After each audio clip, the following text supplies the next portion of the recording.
STP.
Okay guys, welcome. We are back for some more STPL. It's been about 3 months I think since the last season ended, although I'm not 100% sure.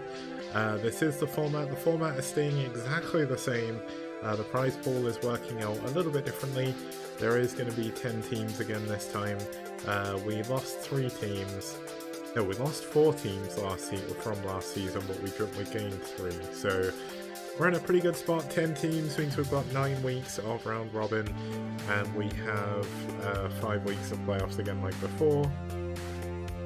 And overall, the tournament should last until I think April next year. So we've got a good lot of content coming. Obviously we've got about 14-15 weeks worth of games, depending on how everything goes. Now, I have tried something. I don't know if this is going to work, but I guess we'll see how this is going to go, because I currently have my VR headset on. And that's because rather than wasting money on another green screen, I thought, why don't I just use VR chat as my green screen? So, this is going to be funny, but I'm going to try this out. Let's see how this works. The one problem we have when I'm doing this is I can't actually see anything else. So right now, all I can see is VR chat. This is why I think people use like the V-Ride Studio or whatever it's called. But essentially, this is my avatar in VR chat. I've given it a little bit of a STPL makeover. I don't even know if you guys can see me right now, because I cannot see OBS. I don't know if anything is working. I'm actually just going to have a look. Looks like I can... Oh, I can actually do this while looking at everything else. So maybe we can do that. But basically, this is the studio, essentially, of STPL. We're going to start up with a game between 2 of the red players from one of the map test tournaments, hence the 2 logos. But hopefully you guys like this. It's a bit weird. And I'm not a cat, I'm a fox.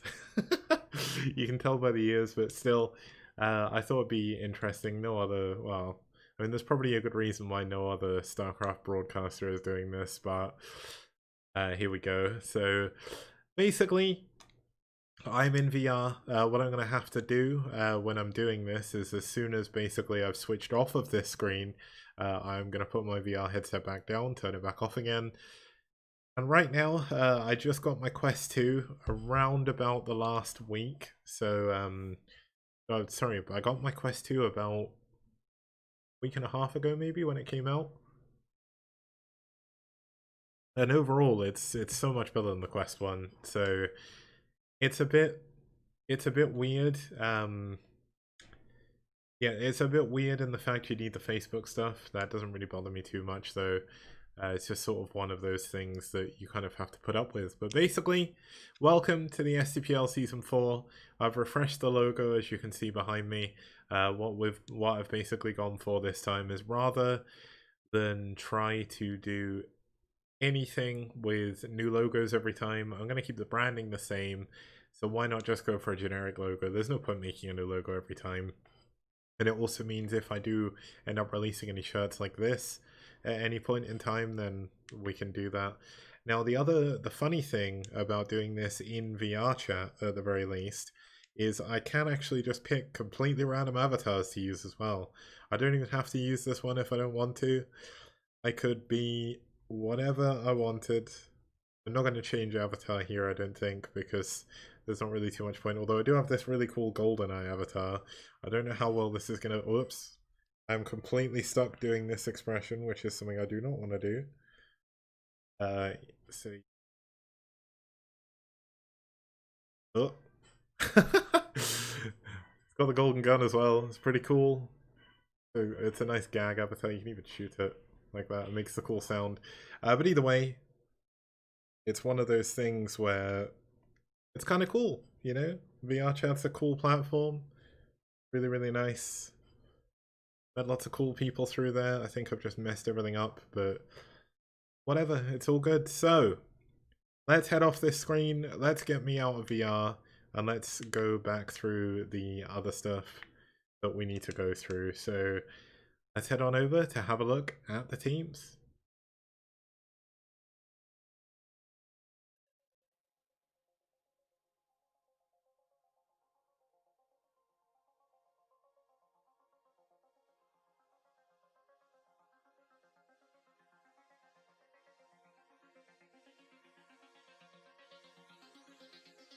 Okay, one thing I probably need to do is add some kind of transition, which is a little bit longer than that to actually get into it.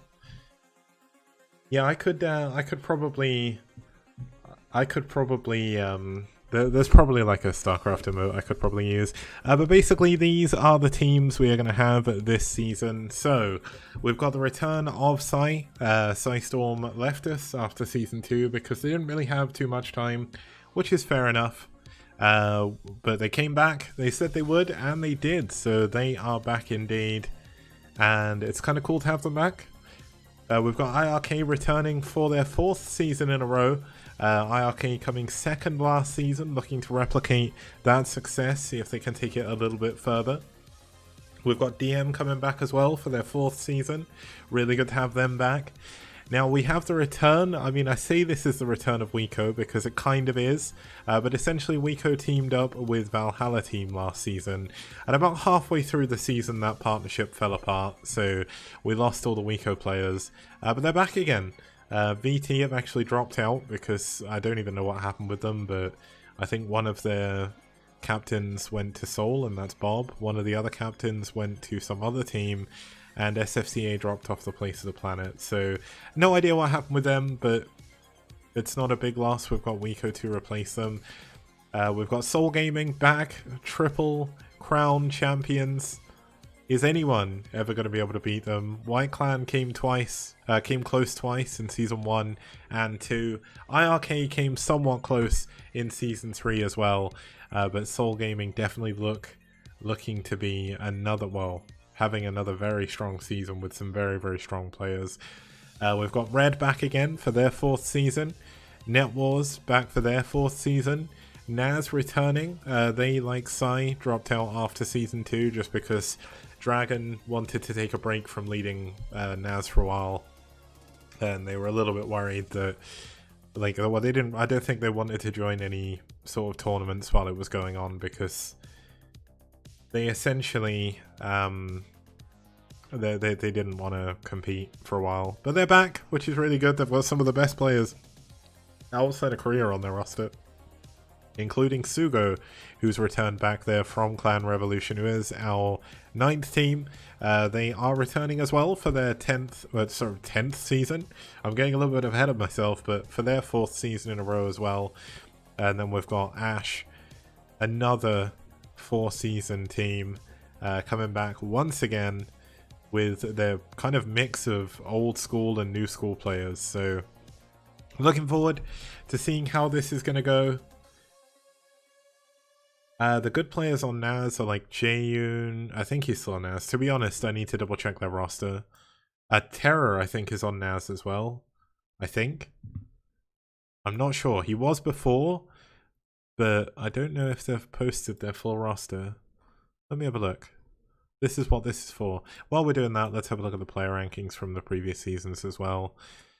I'm sure Dragon must have posted them. Yeah, so Naz's roster: Dragon, Sugo, Terra, Eon Zerg, Jaeyun, Striker, Desakwe, Kingdom, and Kaido. They've got a good mix of players. They only have one Terran in Terra, but given the fact that Terra is so good, I think we'll probably see him every week. Because when he was on... Oops. This needs to be the screen. I've broken it. Yeah, so essentially we should see a lot of Terran from Naz just because Terra is so good. When he was on EF as well, I think he played in every single week. But these are the top 10 players overall in the STPL ecosystem. Noob, number 1, very closely followed by Scan and Kogut. So we've got Protoss, Terran, DeWalt in 4th, that's another Protoss. Famasi in 5th, but he has retired from the STPL, so he should slowly but surely drop off as other people go higher and higher. Bonneth up in 6th, so another Protoss. So far we've got 3 Protoss, 3 Terran. We've got Spire, Eon Zerg, Tai2 and Zealot, bringing up the bottom 4 spots of the top 10 as well. And that's after Eon took a season break as well. So hopefully we'll get to see some more people moving up. It's kind of insane to see how many Soul logos there are there, but it's because their players are just that good. Like Spire hasn't played in the Spire played in the SCPL quite recently. I think he played in the finals, but he did take a kind of bit of a break as well. But with Eon coming back, he'll have the chance of moving his way up. Terra is very close. Medinho is very close. Avi's close, but I think he retired from Brood War altogether. And it's just overall looking to be a really, really cool season. Now, we're going to go into a few games from some of our new maps just to go through what all of our maps actually are. I'll do this a little bit more in detail at the end.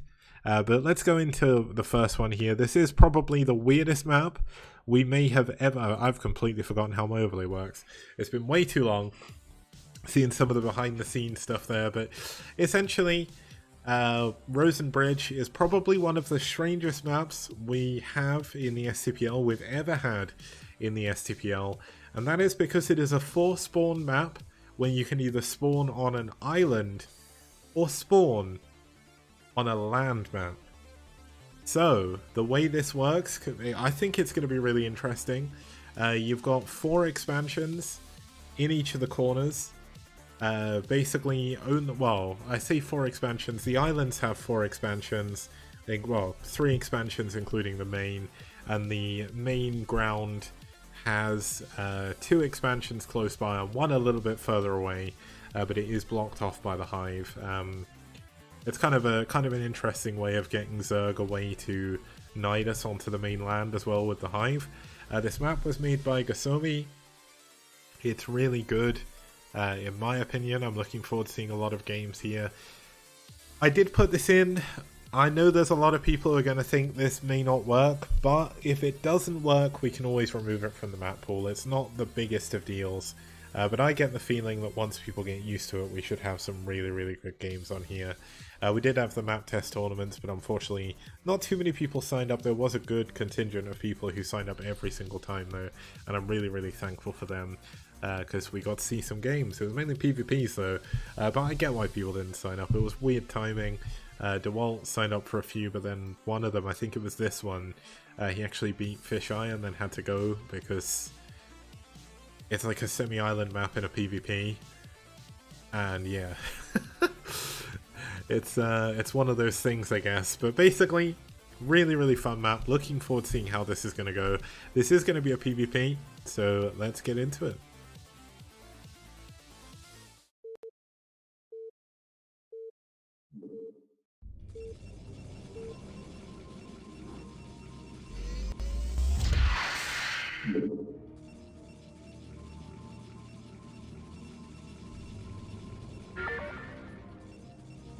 Okay, so as it is a PvP, we'll start off by introducing our players quickly.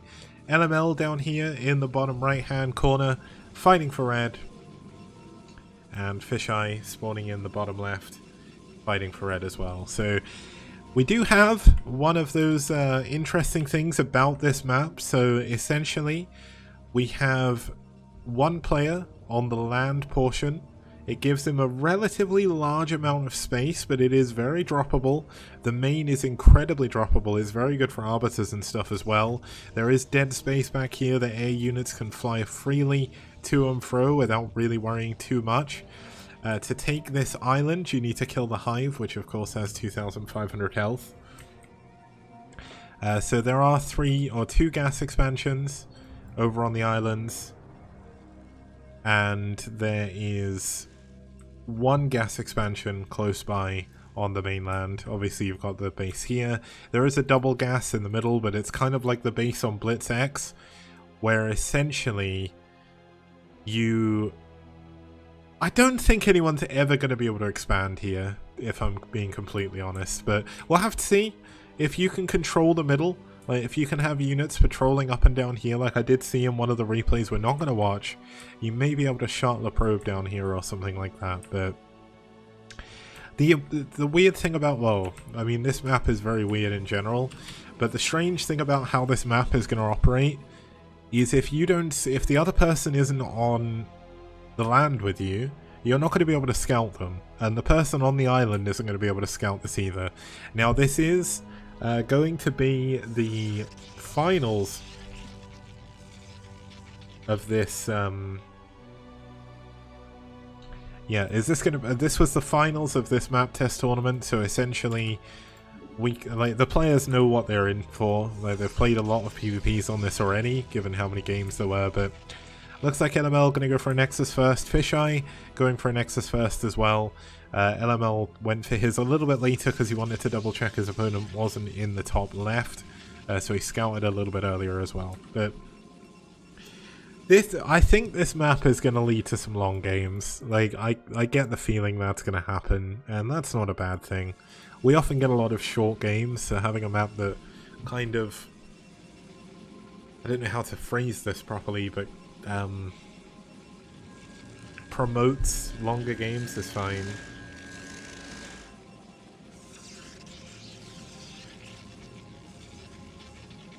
Yeah, if there are any like major balance concerns, there is going to be a Christmas break in the middle. What basically we're going to do, I'll go through this again at the end, but we'll be starting up on the 20th of November.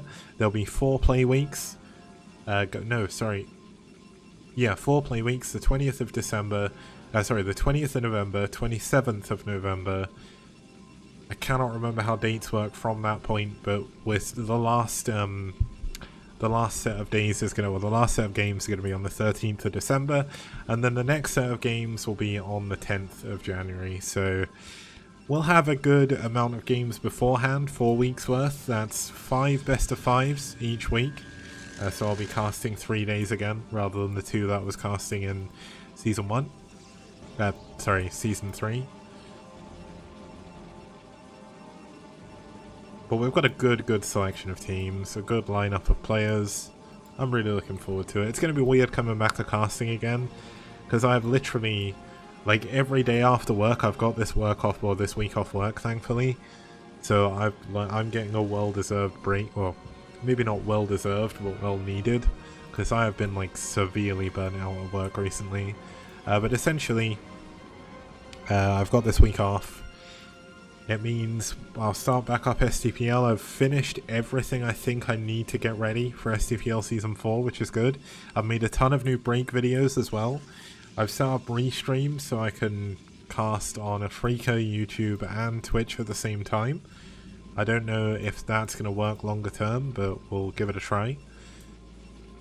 And basically after work recently, I've been basically sitting on VR chat speaking Japanese with people, so my English may have fallen off a little bit. The only time I really use English at the moment is out like in work, unless I'm talking to my family, but yeah. It's a shame White Clan didn't sign up again, but I kind of get why they didn't. It is very late for them. It's why I was somewhat surprised Wiko joined, but I think they've got some unfinished business, because I think they kind of felt like, I think they were having fun from what I understand from the previous season, but they just didn't get on with the VT people, so it kind of fell apart, and they were like, no, we don't want to do this anymore. And then when Cross said, oh, can Wiko sign up? I was like, yeah, definitely. Now it looks like LML gonna do something a little bit cheeky. I saw this in one of the other games he was playing before, and we're actually gonna have Fisheye scout this with his Corsair. LML, if he spawns on the land, oftentimes he'll pick up a probe and he'll fly it over to the other island. Yeah, obviously he can also scout with this, but it's interesting to see Corsairs. We've got 2 Corsairs already. This is going to make it a little bit harder to use stuff like Reavers if he's active with them. 3 Corsairs, oh sorry, that's 2 Corsairs. 3 Corsairs now already.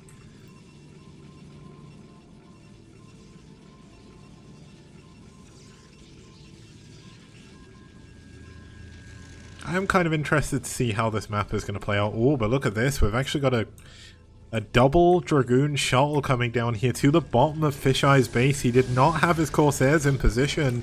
The shuttle is going to go down. Shuttles take a very long time to die to Corsairs. But it is going to be 3 Dragoons against 2. The 2 trying to go into the main. Going to find a cannon there. Does find 1 probe kill. But no more than that. Loses a shuttle and 2 Dragoons for that. Definitely not worth it. That was a very, very weird drop, but I guess he wanted to try something. But meanwhile, while this is going on, LML is getting ready to expand to another gas base. This will be his 3rd gas. As I did mention before, like when you actually look at this on the map as well, look how far away the other gas is. Oh, sorry, wait. I thought this was the other player's base for some reason. But you have to go down here, you go across a bridge, you go up a ramp, and then it's here. This is where that 3rd gas is. So for LML, the best place he can expand is either to the other main, or to the main that's furthest away. And that's exactly what he's chosen to do. Now the interesting thing is, because he knows he has map vision with his Corsair. Oh my god, he's going Fleet Beacon. Carrier upgrade, here we go. Sweet, so we're going to have some carriers in this game, in this PvP. This map is going to lead to some crazy games. I can't wait to see the weird strats that come out. We've got Fisheye going for the Nexus at the mineral only. This is perfectly fine, especially when you're going to the carriers, because you want the money for the Interceptors. He already has a decent amount of anti-air with his Corsairs, so it's very difficult for LML to switch into like mass Stargate to try and deal with this. We don't have any, obviously, any air upgrades coming now. LML does not see the core. You called down the thunder. Oh, thank you. Cannot see the number of that.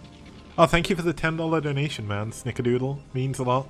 I need to load up Streamlabs so I can actually see when stuff comes in, because it doesn't pop up anywhere, which is really annoying. But either way, cheers for the donation, man. Means a hell of a lot. Now we do have an observer being shot down here by... Wait. How did... Oh, wait, did he? Did he sack his own Corsair to kill the observer? Or was that his observer that died? I'm very confused by that. Can someone clip that for me? Because I've got... Did I even see it on the screen? My brain didn't quite process what happened.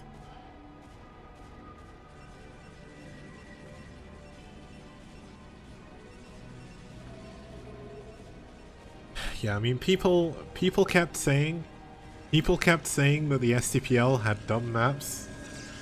Then I made a map contest and Gosomi made this map and he submitted this map. And I was like, you know what, I've got to put this in. I just have to. It's the weirdest map we've got this season for sure. And genuinely, I'm really excited to see games on it.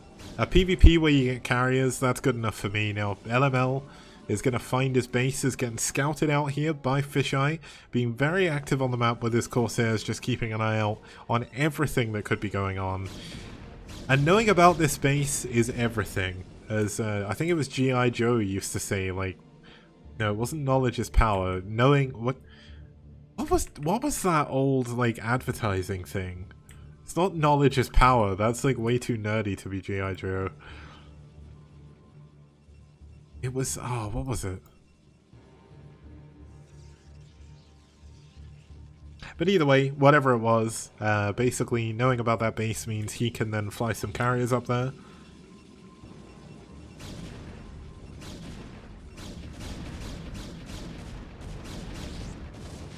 Oh, he's going for the shuttles, but he's not going to be able to do it. The Archon's doing a ton of damage here.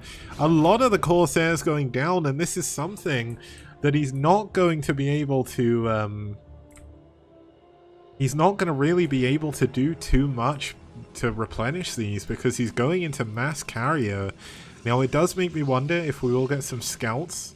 It would actually be quite good for LML to switch into mass scouts, as weird as that sounds. Wait, LML's Corsairs. LML definitely doesn't have Corsairs, so...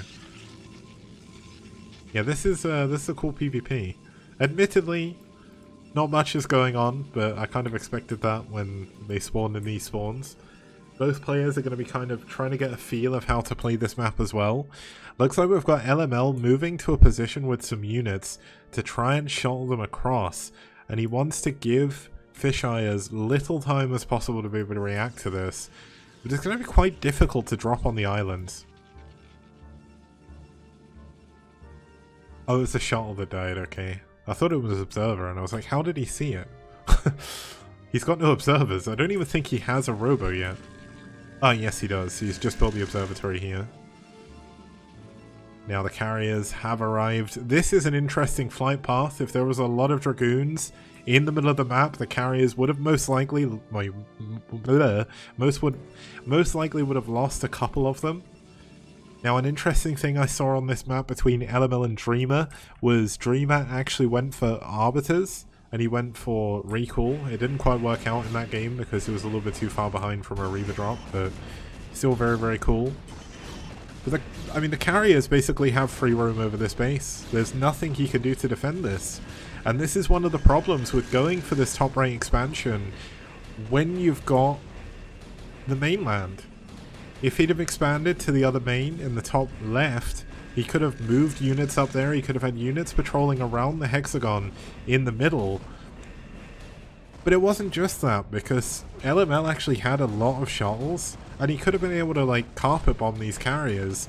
But because Fisheye did such a good job of killing them, it basically means he can't do anything. Now, interestingly, Fisheye is actually getting dropped over here. There's a lot of shuttles went down here. Dragoons getting on top of the cannons, trying to get on top of the carriers as well. And the carriers are a very long way away from home, so it's going to be very difficult for them to come back to defend against this. There is +1 attack on the ground. There is +1 attack on the air as well, I believe. I'm trying to click the interceptor. There we go. Oh, +2 attack, actually. So that carrier does actually manage to survive. It does have a lot of health even. That's why he decided to turn away, but this is going to give LML, if he wants, a chance to rebuild this Nexus.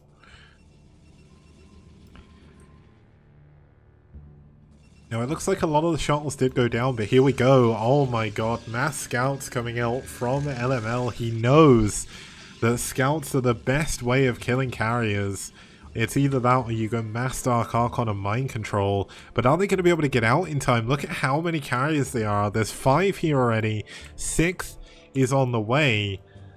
And there's not actually that much going on. There is 4 shuttles over here. There's no units back here to defend. And he is going to have to rely on nothing but Storm and these cannons to be able to deal with the interceptors. And due to the layout of his base, it's going to be quite hard to get back here. But let's have a look, see how this is going to go. 2 cannons are up, 4 Stargates have been scouted. And of course the scouts are about to pop as well. The first 2 do come out. Storm missing, unfortunately, there. But let's keep an eye on the scout health as well, because it's very important we keep an eye on those, but they die very, very fast to carriers. You need a lot of them to make it worthwhile, but that's a very nice storm on the carriers, on the interceptors. The carriers taking a lot of damage from that storm. I don't think I've ever seen mass carriers against thingy, but here we go. We've got another drop abusing the mobility of the carriers. Here is LML. A lot of those units obviously would have been better back home. There's even a DT in here. If he can kill this this cannon, there's going to be no detection down here whatsoever. Looks like there is a path I didn't actually know about here, which allows you to get to that base a little bit easier. We've got a drop coming in at the top right though. The Nexus is on its way back up. The carriers should be able to clear all of this. Mass Scouts can beat Mass Carriers, but Mass Corsairs beat Mass Scouts, I think. But if you split the Scouts, it's fine. It's kind of like Valkyries against Carriers as well. Like Valkyries against Corsairs. Like Valkyries against Corsairs and Scouts destroy them. But then if either side stack up, it's like a death sentence, essentially.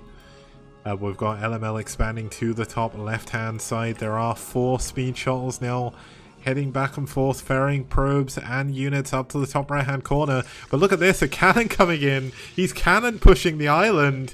But there is a DT coming up here. He's going to be able to clear up all of these cannons. And that's a lot of wasted money here from Fisheye, who has sat on a hell of a lot of money here. He's not really...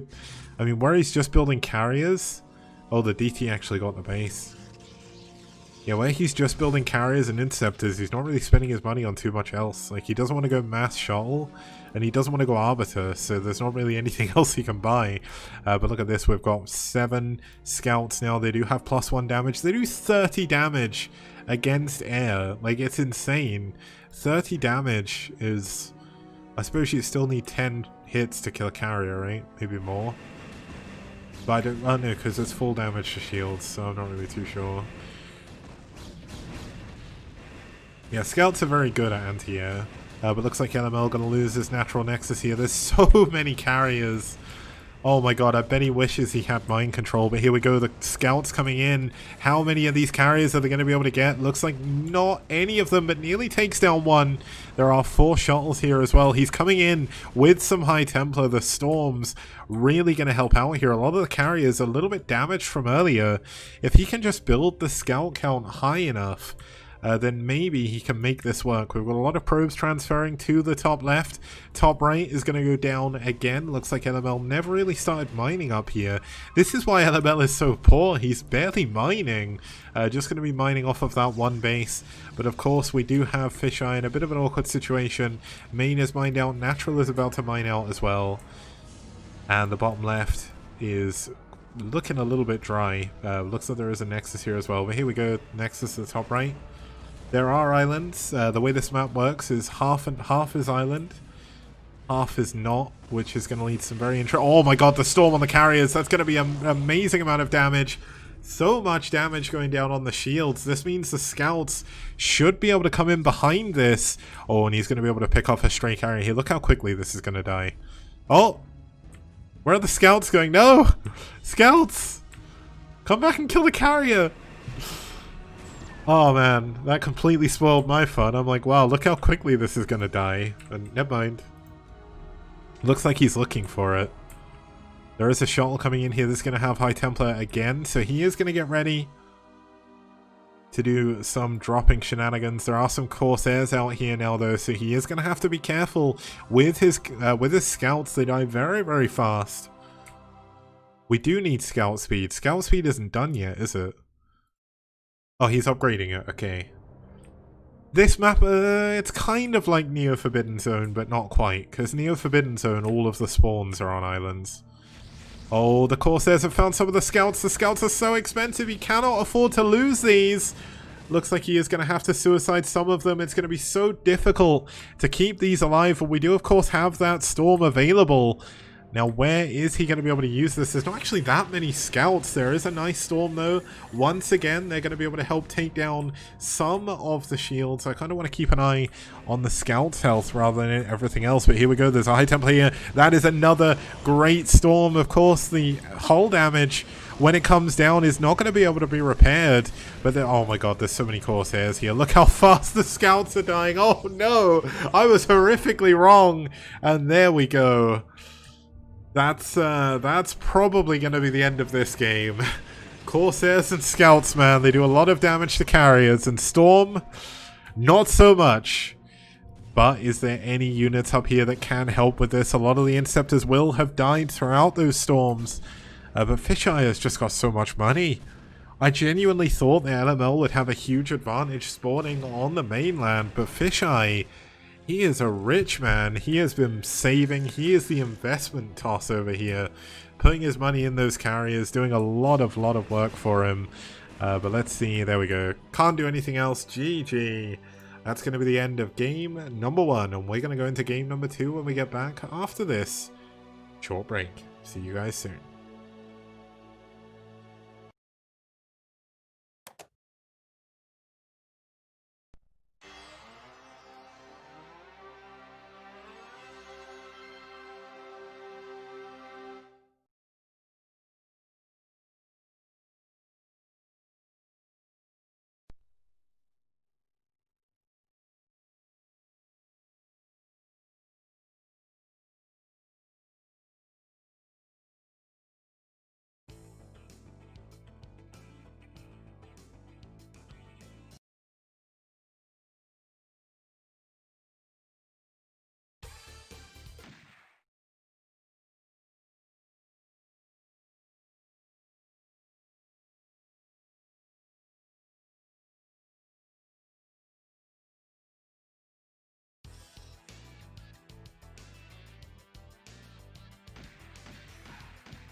Okay guys, welcome back. We are going to be heading into game number 2 between Fisheye and LML. Basically, most of my break videos now, just because I couldn't think of any new funny material, so a lot of my stuff now is just me playing various games. Most of the time badly, but hopefully it'll allow you to experience some games you may not have heard of before. But essentially, here we are in our next game. Starting us off here in the top left hand corner is going to be in the Peach LML.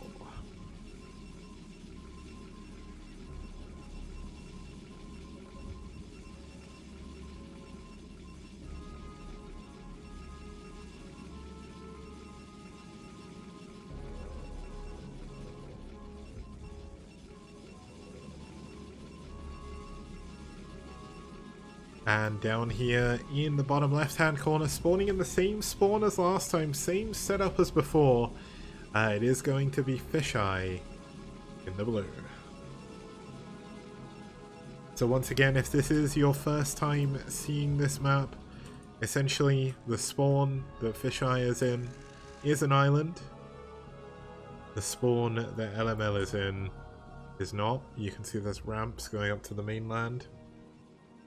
But the third gas is a lot harder to take for the people on the mainland. So last time we saw LML go for the other island, but unfortunately going for Mass Air meant Fisheye was able to kill it with carriers, and then his carrier count got to the point where LML could not do anything about it. He tried to go into Mass Scouts, did not have the upgrades to make it work, and he ended up dying to Mass Corsair, Mass Carrier, but that was a pretty sick setup for a game. Now this is one of the maps that is going to be in Season 4, so hopefully you guys can look forward to some very interesting games on here. I'm definitely looking forward to seeing how something like ZVZ will play out on this map, because essentially, if it's island versus island, it's just going to be mass muta, right? Like, you basically get to skip lings. But the thing is, neither player can really... Well, unless if you spawn on the island, you can skip the lings, but TVT here, I think, is going to be the most interesting one. TVT for mirrors is going to be insane on this map. We don't really have too many Terrans in the STPL, so we're probably never going to get to see that. But I'm kind of interested anyway. LML going for the same build he did last time. Nexus first into Gateway after Pylon, with the Assimilator as well.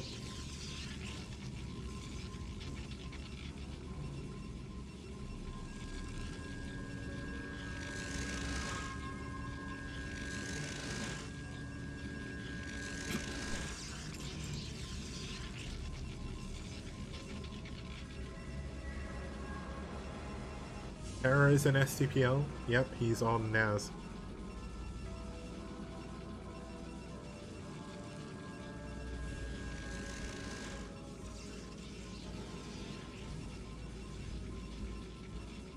He's on Naz. EF fell out.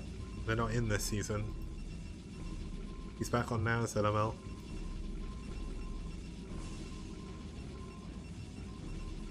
At least as far as I'm aware, EF dropped out.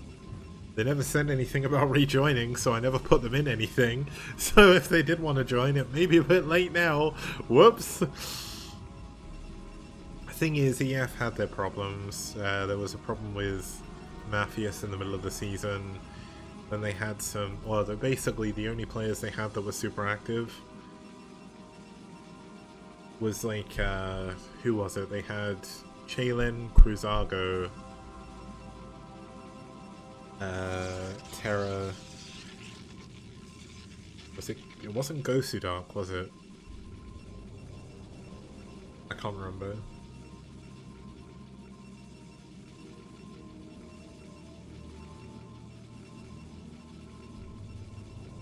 Oh, so EF and BWCL still. That's cool. As far as I'm aware, Terra is back on Naz though.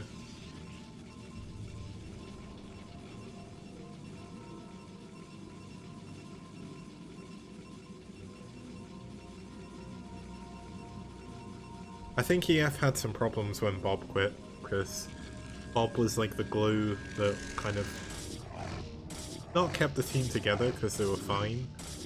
Yeah, he was definitely the most like responsive person.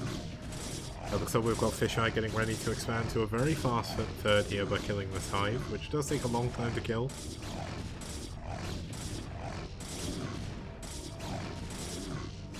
You know what would be really good? If these were command centers, because then we can have some queens. But looks like we've got Fisheye going for the same style again. Gonna go for Mass Corsairs. But I wonder if it's gonna work this time. Oh my god, he could actually come in here at the perfect time to snipe the shot if he wants to. But he is gonna fly away, not gonna worry about that too much. Now there is an observatory, there's no Reavers coming in. Now this is of course a best of 5. Yeah, it's a best of 5, so depending on how this goes, we could see a 3-0. I think it was a best of 5, wasn't it?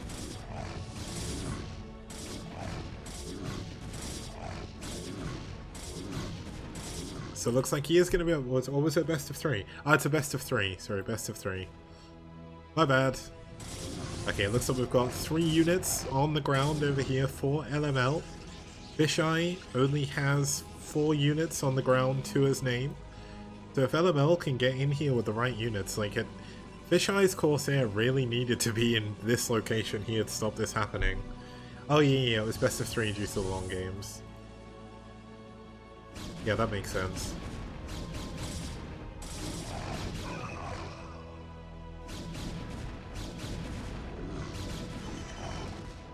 Okay, it looks like, I mean, this could just be a very quick win for LML here. Fisheye was playing very greedy. He was going for Corsairs again.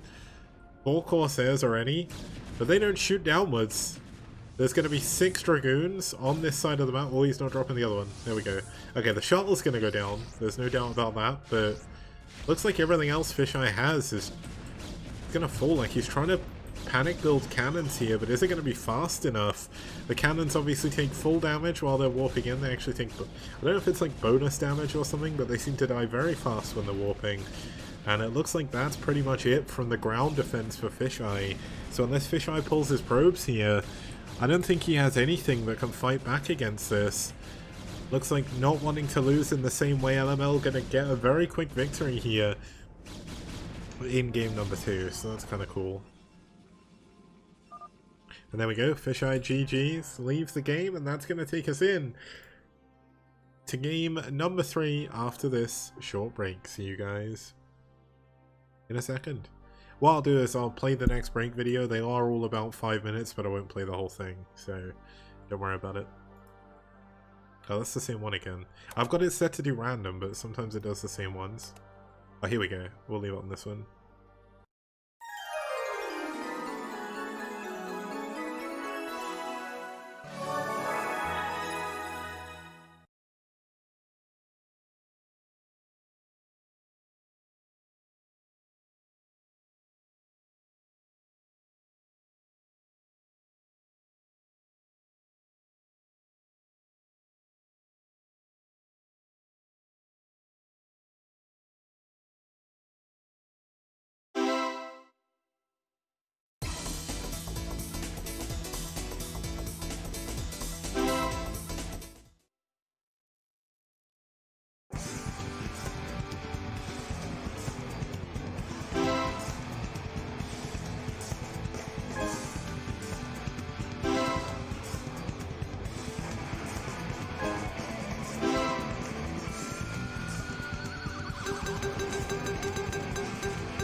Okay guys, welcome back. We are going to be heading into the final game of this Rosenbridge test tournament.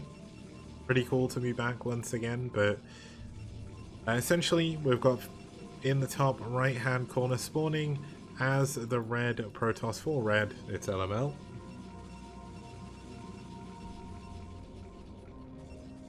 And then down here in the bottom left hand corner in the blue is Fisheye, also fighting for red in the same spawn for the 3rd time in a row.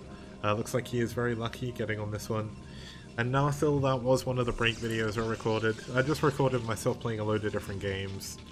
A lot of them are related to VR in some way, like MUVR obviously is the emulator I'm using. But yeah, essentially that's what you were looking at. I thought it'd be a good way of like showing me playing other games, and also it gives me something to put on the breaks, which doesn't require too much effort from me because I completely run out of any ideas for anything like funny. So until I get an idea, I'm just gonna have like game clips. Obviously, as we get into the season, we get some highlight videos to go there as well. That'll be kind of good.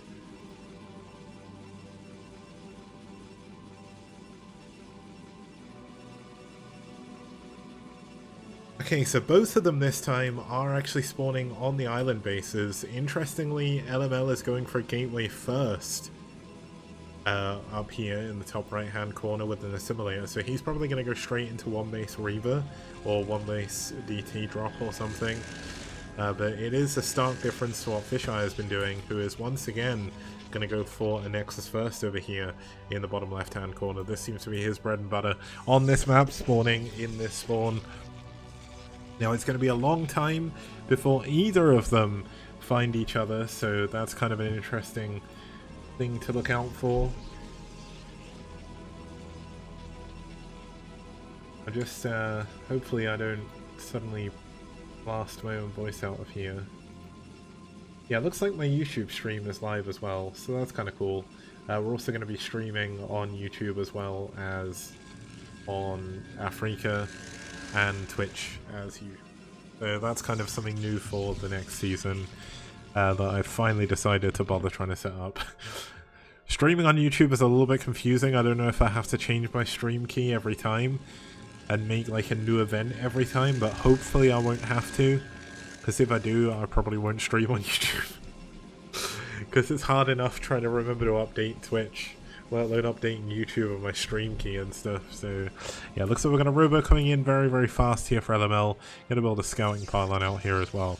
Spotting pylon, I guess you can call it, rather than a scouting one. But given the fact they are both on islands, kind of think of this like Sparkle, but if Sparkle had a bigger island and you had 4 bases on it rather than 2, kind of 3. But looks like Element is actually going to use this to kill the hive very, very fast. If you don't know this about this map as well, if you've just tuned in, essentially there are some neutral hives on each of the 4 parts of the map. One up here, one down here, one here, and one here as well. And essentially what it does is it gives Zerg a place to nidus to. It also means that other races cannot immediately expand to a 3rd gas. They have to expend some units to go and do it. I just want to give shoutouts to Gosomi as well for the amazing texture work on this map. It looks really, really nice. Like, space platform maps very often look very similar. But I really like some of the little detail he's put in, like these. The patterns in the mains are kind of cool as well. I quite like that. It's not often you really see that, but here is one of the other hives. They do have 2,500 health, so they take a very long time to kill. And look at this, he's actually given up trying to kill that so he can go for a drop, because he knows that the last 2 games of this series, Fisheye has been going for Corsairs. He's going to be doing that again. And what he's doing is he is trying to get there as quick as he possibly can before his shuttle can be countered and before Fisheye has any units on the ground to be able to deal with this. A lot of his units are going to be out of position as well. Now, if Fisheye pulls his probes, he should be able to hold on to this. He does have, of course, a massive probe lead from going for that Nexus first. But is he going to be able to hold on to this? This is where things get a little bit funky. We do have the Corsair. That's going to be able to kill this shuttle regardless of what he tries to do. Does want to try and target as many probes as possible. Looks like the Dragoon actually goes down. He's picking up his...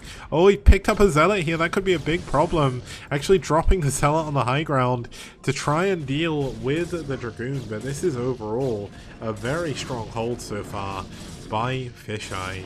Fisheye only losing about 4 probes there. Not the biggest of deals. Keeping everything else alive. And also doing that there. Do not click on that spam link. I've just banned that person and deleted the link, so hopefully that is okay. You can click on the links that I post, But that bot with the weird name, what the hell is that? P159756NO71.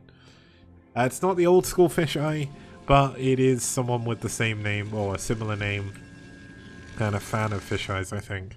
They are both German as well, which makes things even more confusing. Looks like the first Corsair coming in for a scout here. Gonna see the double gateway. See the core is spinning and the fact that Dragoon range is not yet done. So he should know that that's not going to be air weapons or anything crazy like that. But the most important thing is he does know where his opponent is now, which is something that he didn't before. You'll actually notice that, I mean, both of them did in fact scout to the bottom right first, just in case. But it's kind of important to know that. But looks like the Dragoon's going to come here to clean up this hive. The Corsair's coming in just to double check this, making sure they know exactly what's going on.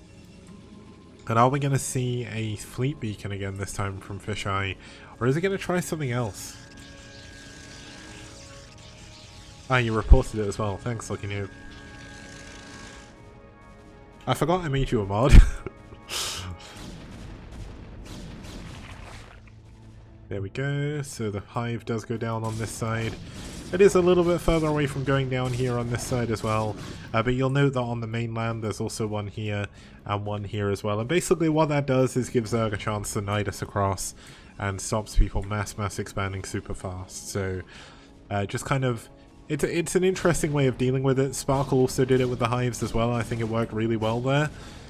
I don't know how often it will come into play, but we've got a long season ahead of us, and hopefully, well, I mean, we've got a lot of Zergs in the STPL as well, so I'm certain we'll see it come into play at some point. And here's where it won't, and I'll look like an idiot.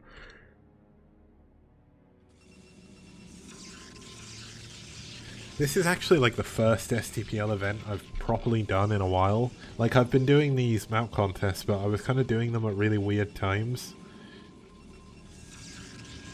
This is, of course, the announcement stream for Season 4 as well. I did go through some of the stuff before, but let's go through it again. We'll have 10 teams over 15 weeks, 9 weeks of round robin. Sorry, 10 weeks of, no, 9 weeks of round robin, 5 weeks of playoffs. There'll be a couple of breaks, one for Christmas, and then one after the main, like the round robin, to give people a week to prepare for their playoff matchups. So overall, the tournament should last around 16 weeks as long as everything goes perfectly normal. The best thing is, I'm not going anywhere. I haven't left, well, I've left my house like maybe 3 times in the last 6 months, which probably isn't a good thing, because I know I should go out for walks and stuff, but given how messed up the UK is with COVID, I am not going outside unless I really have to. It just is not worth it. People aren't wearing masks. People are just stupid. There's just no societal responsibility from people in the UK. It's why it's been so bad this whole time. But essentially, I don't need to go anywhere. I don't need to go on trains, which is always the problem for me in winter.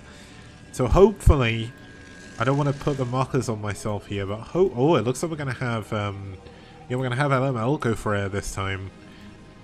We've got +1 air armor coming in first. Actually, that's quite an interesting choice. Don't see that very often. But I wonder if it, yeah, so he's counteracting. The carrier's coming in already for Fisheye. Fisheye obviously getting a bit of a head start on him. But is he going to go for scouts again? Or is he going to go for mass Corsair this time? We've already got 3 bases. 4th base coming up. Only 2 Corsairs here scouting around. Hopefully he can stop those getting into his main. But we do know there's no mass shuttles or anything. So neither player is really going to be able to go to the middle of the map at all for the time being. But yeah, COVID's a bit of a mess. This has definitely been a really weird year. I've started exercising again for the first time in a while because when it got really hot over the summer, I just couldn't bring myself to use my Ring Fit. So I've been using my Ring Fit a bit a day. I'm slowly building up my stamina a little bit, and then obviously the more you build up your stamina, the more you can go, like, the more you can exercise for. So I'm slowly building myself up to a point where I feel comfortable exercising, not pushing myself too hard so I don't break anything. But essentially, things aren't going too badly for me. It's been a great year for Brood War. Like, this season of ASL, the round of 8 was a little bit disappointing games-wise. But outside of that, like, this ASL has been the best ASL by far, I think. We also had ASTL earlier in the year, which was good as well. This season of BSL is apparently really good. I've not been able to catch any of it because I've been a bit busy, but that's also good. There's also a lot of really good games coming out this year, so it's a good year to be a gamer, basically. Not expected to go anywhere. Like, you're doing your civic duty by staying inside playing games. That's pretty good. Quest 2 came out. Admittedly, the Facebook stuff is kind of annoying, but outside of that, it's an incredibly good headset. What good games? Well, where do I start? No More Heroes 1 and 2 just came out on Switch. They're two really, really good games. They came out today. Bravely Default 2, I think, is that this year or is it next year? Can't remember. Cyberpunk 2077. I don't agree with CD Projekt Red and think they're quite abhorrent as a company, but... Well, looks like we've actually got Corsairs against the Carriers this time. Corsairs don't do that badly, and this armor is really going to come into effect here because Interceptors don't do that much damage.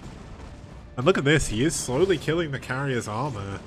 The shields, first of all. Obviously, they don't do as much damage to the main hull, but... Yeah, there's a lot of good games coming. Crash Bandicoot 4 just came out, but I'm waiting for the inevitable PC release. Just because if I buy it on PS4, I'm just never going to play it. What else is there? There's the Legend of Zelda Age of Calamity or whatever it is.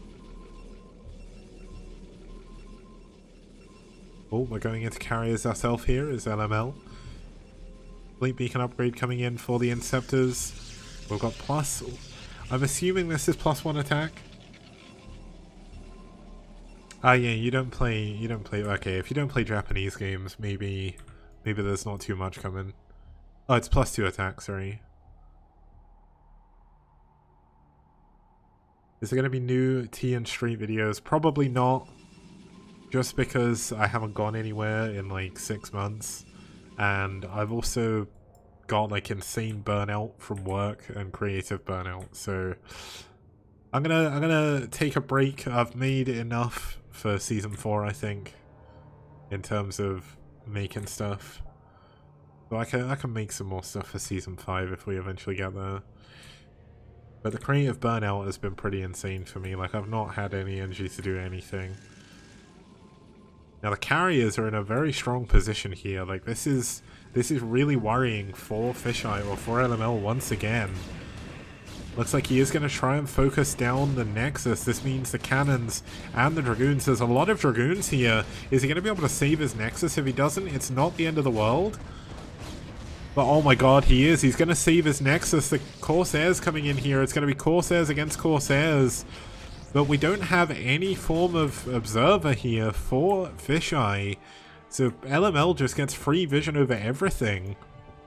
It's +1 attack and +1 shields coming in here against +2 attack and +2 armor, I believe. He's actually going 1-1-1. Despite the fact he's going for Carriers, he's not going for double Cybercore. I definitely feel he could afford it at this point.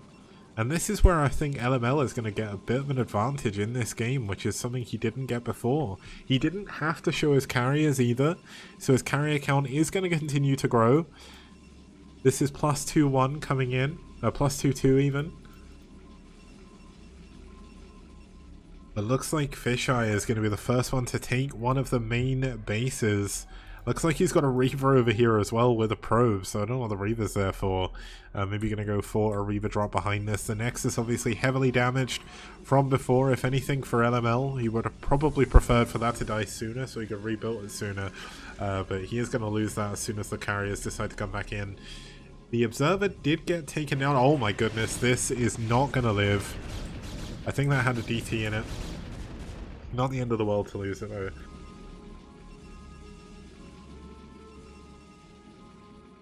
Now this probe is going to get ready to expand it to the top left as well. Level 6 Reaver got his ult. Oh, he didn't kill the Nexus either, yeah. Funny thing is, he can't see what's in there, so he probably doesn't know how much health it's on. don't bother about trying to use that code. That match reno link is old and I forgot I needed to update that, so that's something I've just noticed. Not too many people tuning in today. I guess we've probably got to the point where a lot of followers forgot the STPL existed. Maybe unfollowed. Maybe aren't interested in something that isn't the main season. But I mean, we've had some pretty good games here so far, so I'm not going to complain.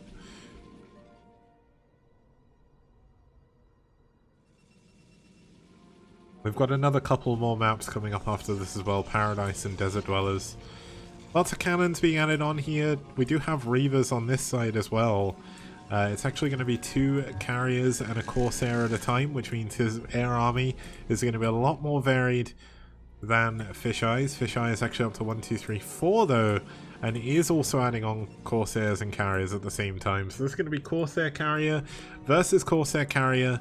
Interestingly, no Dark Archons, no Dark Archon upgrades even.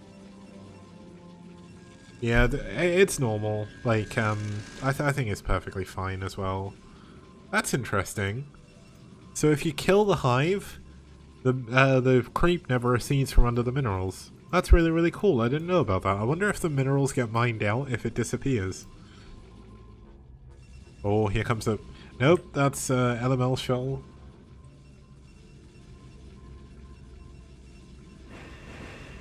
Okay, it looks like we do have the Inceptors coming in here. He does still only have +1 attack, but he does have +2 shields and +1 plating.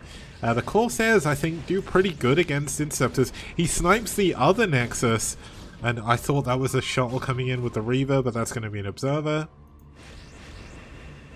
But there's just way too many Corsairs, I think, here for Fisheye. LML is, oh actually, sorry, LML has more Corsairs, but these carriers going to be focusing them down. A lot of the shields have gone down for both players. Ryan in chat saying, infested minerals, you mine it and bring it to the Nexus, but the Zerg gets the minerals instead. That's actually kind of funny. But here we go, looks like we are going to have a Reaver drop into the top left hand corner. This is kind of funny, because he is going to be able to kill the base with a Reaver.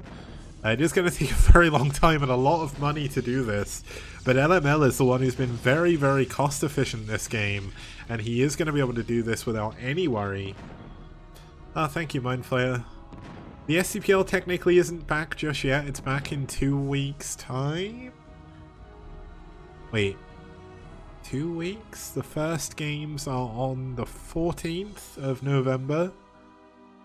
Yeah, so just over 2 weeks, like nearly 3 weeks, we'll have games to cast. Until then, I'm going to go be a hermit in VR again. Looks like the carriers have cleaned up the Reaver, so that's something. Here come the Corsairs, still unable to snipe this Nexus, but we'll see the health of the Nexus. Looks like the bottom right hand base by Fisheye going to go down as well. The carriers are in a very awkward position. Yeah, I'm simulcasting on YouTube and Afrika TV, thanks to Restream.io. I don't think anyone's actually watching on there, so it doesn't really matter too much. I mean, Afrika, they probably won't be. It's now 6 AM in Korea. I know this because it's the same time zone as Japan, and I've basically, oh my god, there we have it. There's actually a disruption web underneath them, over the Dragoons. He's not moving them. The Corsairs trying to get in on top of the carriers, doing a decent amount of damage. This is 3-2 upgrades. The Nexus goes down, but the carriers just aren't even bothered. He doesn't even care about this Nexus. He wants to clean up the bottom left, and he knows he's got a decent number of carriers, which means if they fight, he should be able to win here. This is 9 carriers against 8. Oh, he stacked the disruption web. Oh no, I thought it was just 1. Oh man, that's gotta hurt. Wait, he's got a lot of energy on his Corsairs. Maybe it was just 1. Oh, it was a few, okay. It wasn't all of them, but it was a few. Now I find this kind of funny, there is an observer chasing the carriers.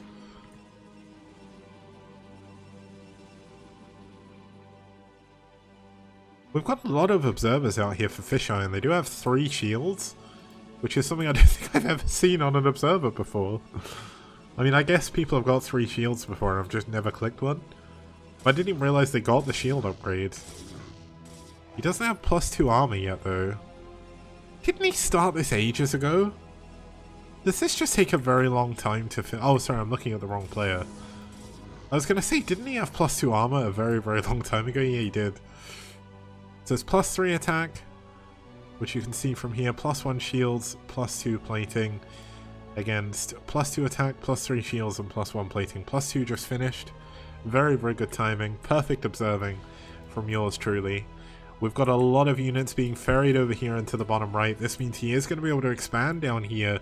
We've got a split map scenario, which is very, very strange, but very, very cool. It basically means that we're going to have a land war eventually here, as well as the carriers. We do need a lot more dragoons out here in the middle of the map. If he can get all his dragoons into the middle here, maybe that would be great, but I can't help but wonder if Arbiters for recall would be incredibly good here. You recall your units to attack, and then you recall them back home when you need to defend. Because recall is very strong for carriers. Like, carriers stack up very nicely. Very... oh no, this is a lot of units that have just flown out of his base, but... oh, he doesn't actually fly in. This is going to be such a weird engagement. There's so many carriers here, but there's so many dragoons here as well. I think just based on the land units, LML might win this game. Fisheye has no defense against land minus the cannons. He didn't really build many... oh, he is going Arbiters actually. Oh, there's an Arbiter on the is there an Arbiter on the carriers? I just heard the Arbiter. I heard it cloak something. Oh, they're here. Well, that's not good. He needs them with his army. But this is going to be a lot of carriers against a lot of carriers. I have absolutely no idea what's going on here. There's so many interceptors. My goodness, who is winning? I have no clue. It's just red versus blue. It just looks insane. Looks like good target firing though by LML. Oh my god, stasis!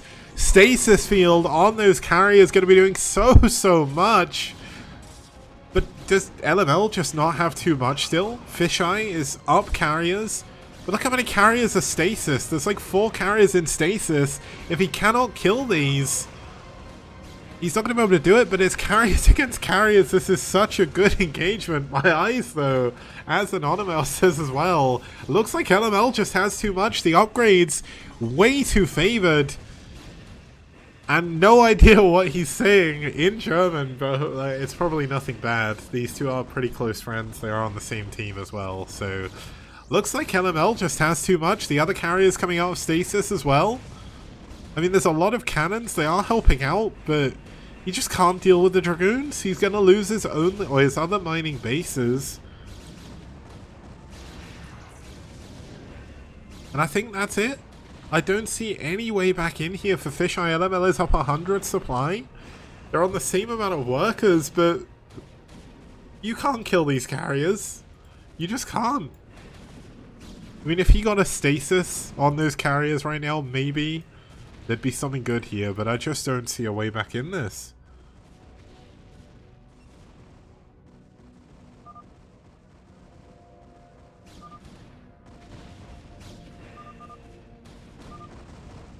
I mean, carriers versus carriers in PvP are definitely weird. I have absolutely no idea how carrier versus carrier works. It's just mess. It's just a mess on the screen, but it looks so good.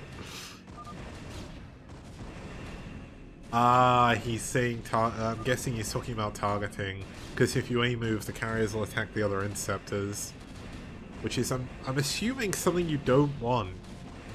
Right? LML can probably confirm. But I'm guessing you want to target the carriers. I think that's what you were doing, right? I'm guessing that's what Fisheye didn't do. But this base is still alive in the top left. I mean, those the cannons are killing the dragoons. But it's just once again the problem of... I mean, this is essentially the Terran conundrum of what do you do against 11 carriers? Like, if he had... okay, if Fisheye somehow had 11 mind controls right now, it would be the best game ever.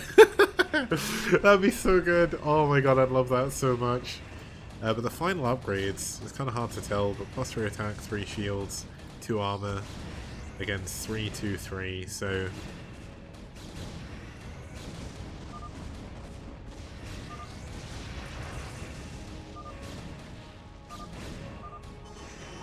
There we go. GG. That's got to be one of the most interesting PvPs I think you'll ever see in terms of like air versus air. And that's probably a vision of what's to come throughout the next season of STPL.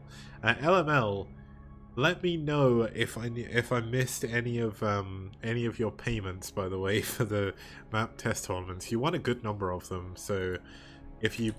I'll need to check my PayPal, obviously.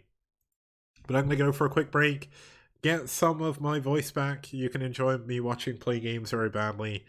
Or if you get lucky, you'll get to see the thing that essentially I promised to record like 2 years ago and never got around to it because of various reasons. So see you guys in just about 5 minutes. We'll be heading into the map Paradise for some games on there. Yeah, the karaoke one. See you guys soon. If you're watching this, you're watching the STPL. Hopefully you've been enjoying what you've seen so far. If you want to help me make more STPL content to bring more tournaments to you, please support us on Patreon, which you can find up here. And also, there's so many different things you can get through Patreon. One of the main and one of the easiest ones to get is, of course, access to all of the replays of the STPL so far. We've had some amazing games, such as some of the games you can see just over here.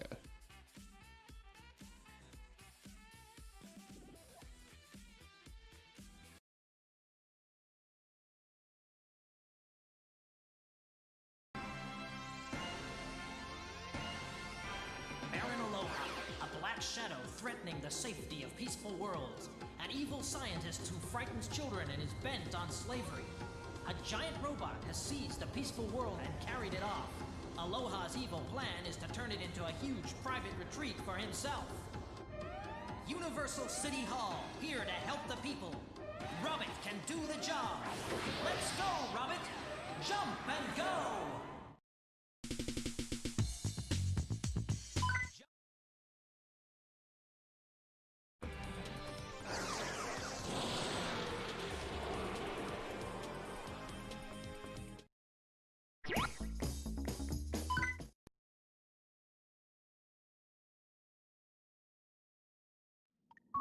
Ready to go?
go?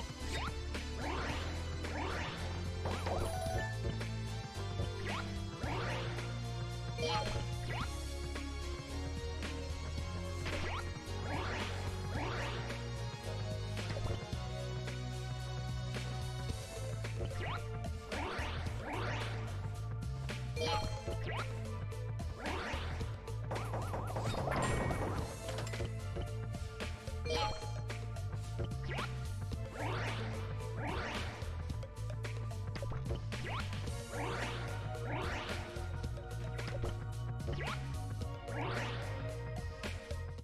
Okay guys, welcome back. We are going to be going into our next map. It's one of our 2-player maps for Season 4.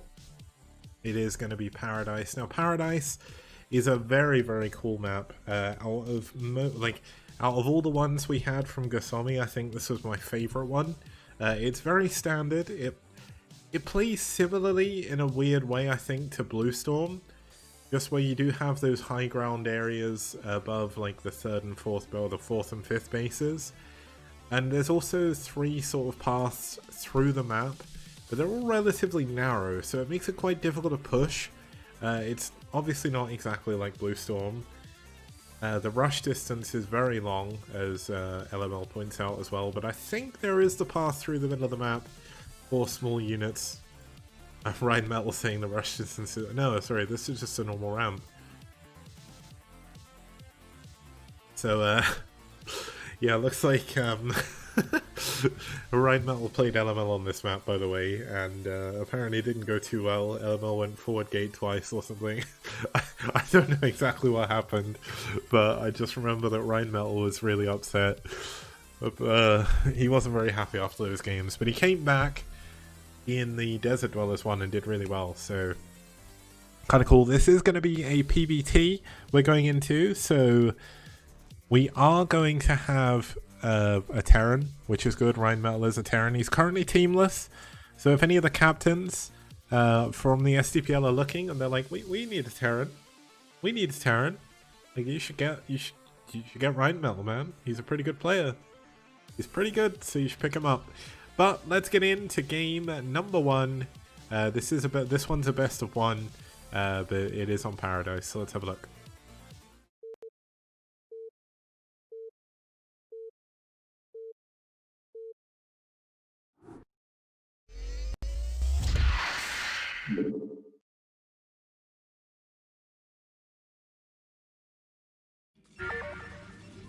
Okay, so let's zoom out, let's have a look at the way this map is structured. So essentially, this is half the map. You do have the bit in the top corner as well.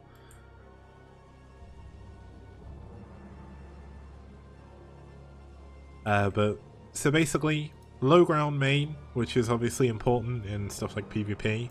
Natural, fairly normal. There is a ramp behind the minerals though. There is a single egg which can block this off, which has 200 health. They have like 10 armor, I think, as normal. But when you go behind there is another gas base, which is 3,000 gas. It's not quite 5,000, but pretty good. And you have this like outsider style base over here, which you can actually mine through quite easily if you want to go for some kind of cheeky attack move. Although to do that you need to mine through 2 sets of minerals. But it does give you a way out of your base if you get contained here, and it also gives you a way around. So that's pretty useful to know. The main rush distance, or the main rush path, is through the middle. So you're like la la la la la la la la la through the middle, which is blocked off from everything else, up the other ramp into the other natural. Now you do have a mineral only, which is relatively easy to take. It's not too hard to lose this. It's not too hard to hold this, I mean. Looks like we do have a Rhine Metal going for a wall on the low ground, which is something else you can do on this map, which is pretty good for Terran. You do have this like back path here, which is 0 minerals. They are stacked, which means you just have to right click them and then they just mine through. You have one on both sides now, and there's also a forge here, which is unpowered. It's got 550, 550.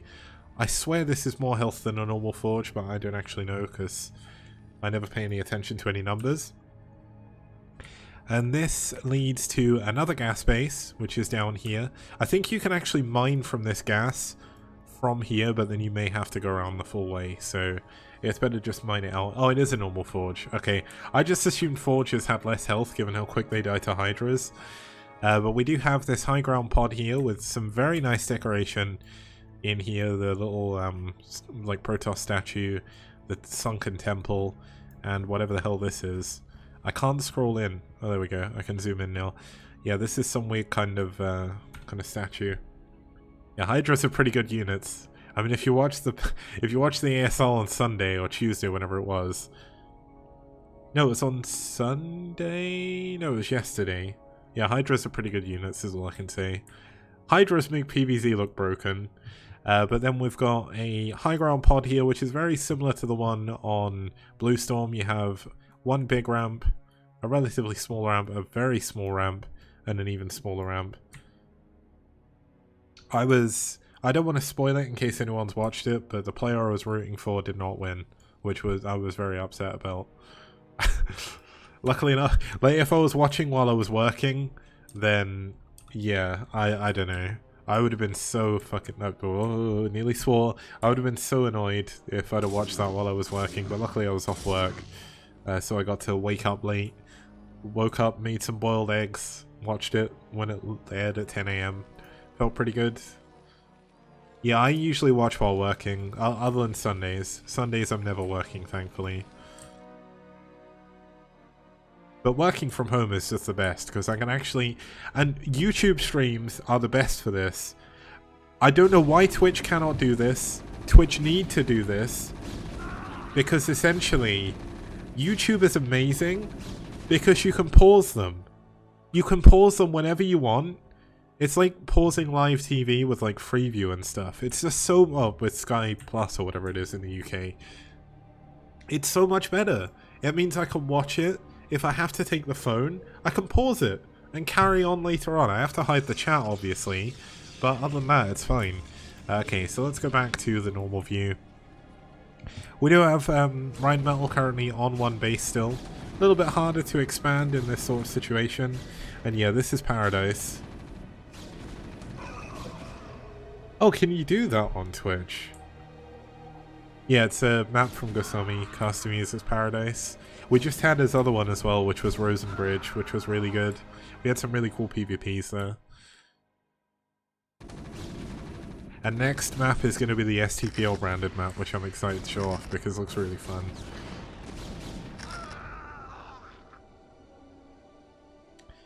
Castamu saying Gosumi is one of his friends.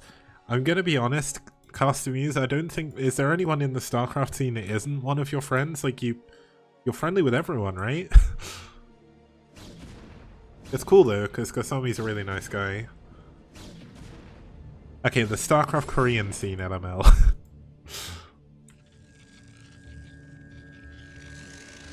Yeah, Castamus is like the friendliest tournament organizer. Everyone loves Castamus. Everyone.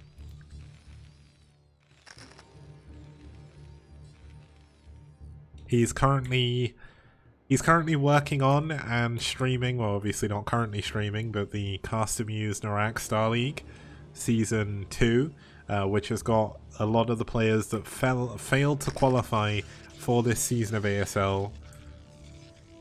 And essentially, it's been a really good tournament so far. I've not been able to catch too many of the games, but it's really, really cool. It's a really nice initiative as well. Yeah, Castamus probably is currently streaming. He's probably watching this on his second monitor while like casting on his other one. Oh, is it CNSL Season 3 now?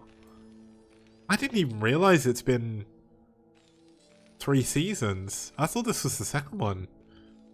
Oh wow. Time has been going fast recently. I guess as I'm getting older, time is going faster. But I think part of that is once you start working and you realize that you basically have very little free time in the day to actually enjoy your life. Like, it starts to dawn on you that you basically wish the days away. Oh cool, Arthos is going to cast some of CNSL 3. He also played in it, didn't he? He played and lost in his group stage, but he did win one game against Ruin and made a video about it.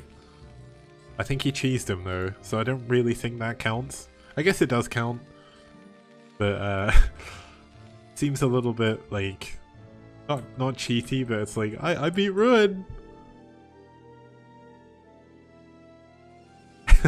Kasumi saying he kicked Ruin's ass in Ringing Bloom.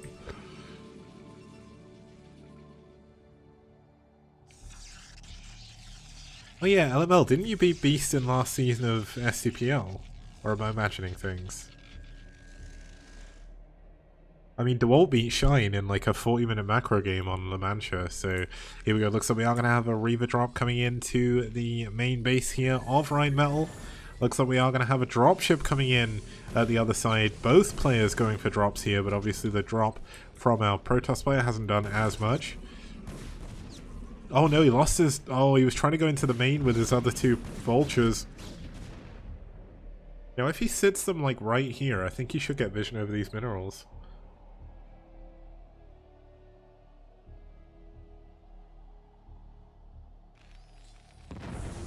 That Reaver just shot backwards. I did not know Reavers could do that.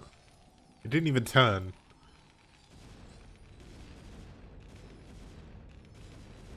Now, Rheinmetall, unfortunately, this is a good wall, but it would be better to put the barracks here, because the barracks underneath the depot is tight.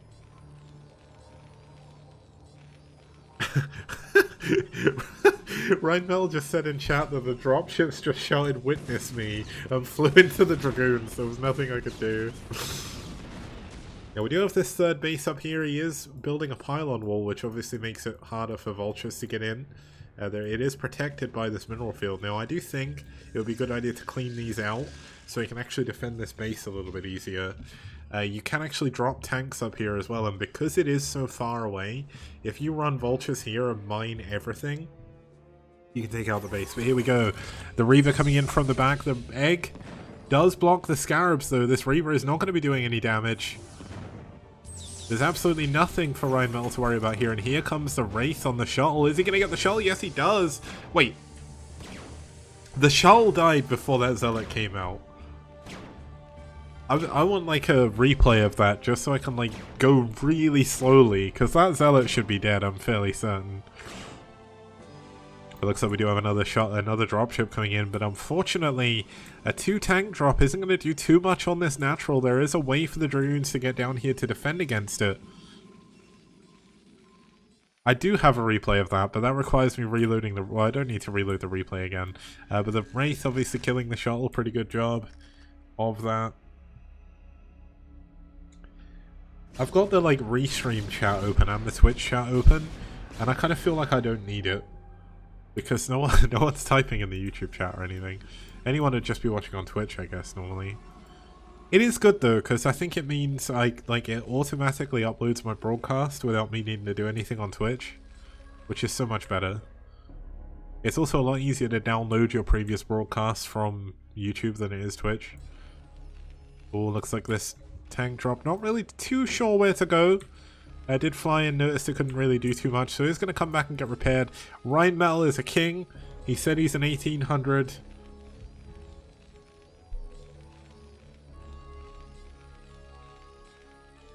Yeah, he said he's an 1800 Terran on a good day, but he's repairing his units, and that makes you a pro as far as I'm concerned. Not enough Terrans repair their units. Not even at the pro level do people bother doing it. Flash does, and that's why Flash is so good. He's the only person who uses repair.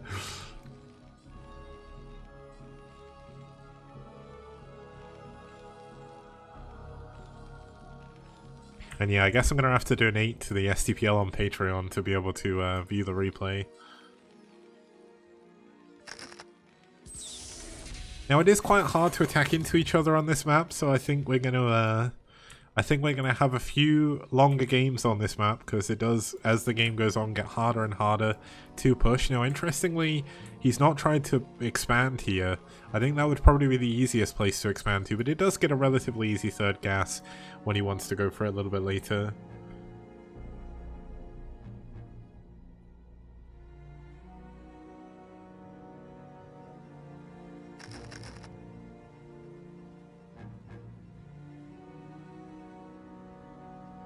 Oh, looks like some Dragoons moving into position to try and defend against this. Rheinmetall needs to be careful. He needs to... Oh, he's going to lose it. Oh, he loses the dropship with the 2 tanks in. That's a little bit unfortunate, but wasn't really too much he could do there. He has actually mined out that mineral, which means he cannot get dropped here. There are some vultures coming in to do what I thought he was going to do, but unfortunately not really in a position to be able to do that just yet. First Arbiter is out. Are we going for stasis or recall first? It is. I think stasis has just finished and now he's going for recall given the timing. That would make the most sense. Recall on this map going to be a very, very strong tool for either player. Well, for the Protoss players obviously. It's not going to be a strong tool for the Terran. The coupon doesn't work. I need to remove that and then get a new coupon. Because STPL Season 3 is over and the prize pool's been paid out.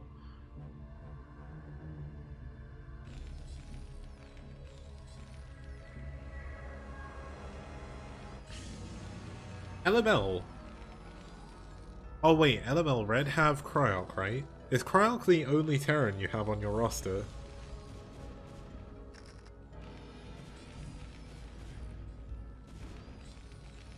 I can't think of any other Terrans. Oh, you've got Horatoss, not Horatoss. Red, blue, green. He's Terran as well, yeah. I forgot. I'm just so used to a lot of the foreign teams just having no Terrans, because... Oh wow, this texture work is really nice. I really like this ramp as well. Yeah, RGB. I don't know why I keep calling him RGB. I think it's because there's an RGB cable, right? Oh, here we go. There is going to be a recall coming into the main. Looks like a lot of the units are going to be back here. Let's keep an eye on this Arbiter. He's going to be flying into the main. There's not really too much back here to defend.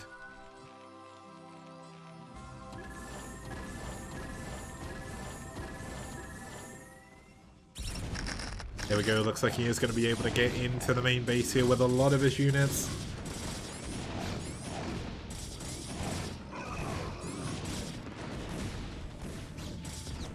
Yeah, no, his full name is actually Red, Red, Blue, Green, I think.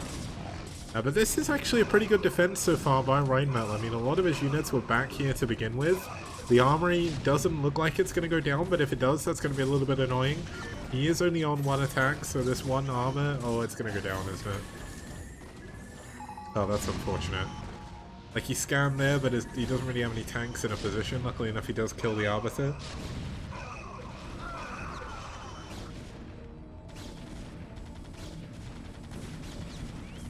Oh, is that Hor...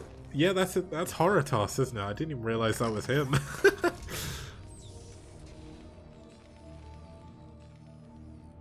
Now, there's a lot of observers going down here to the bottom right.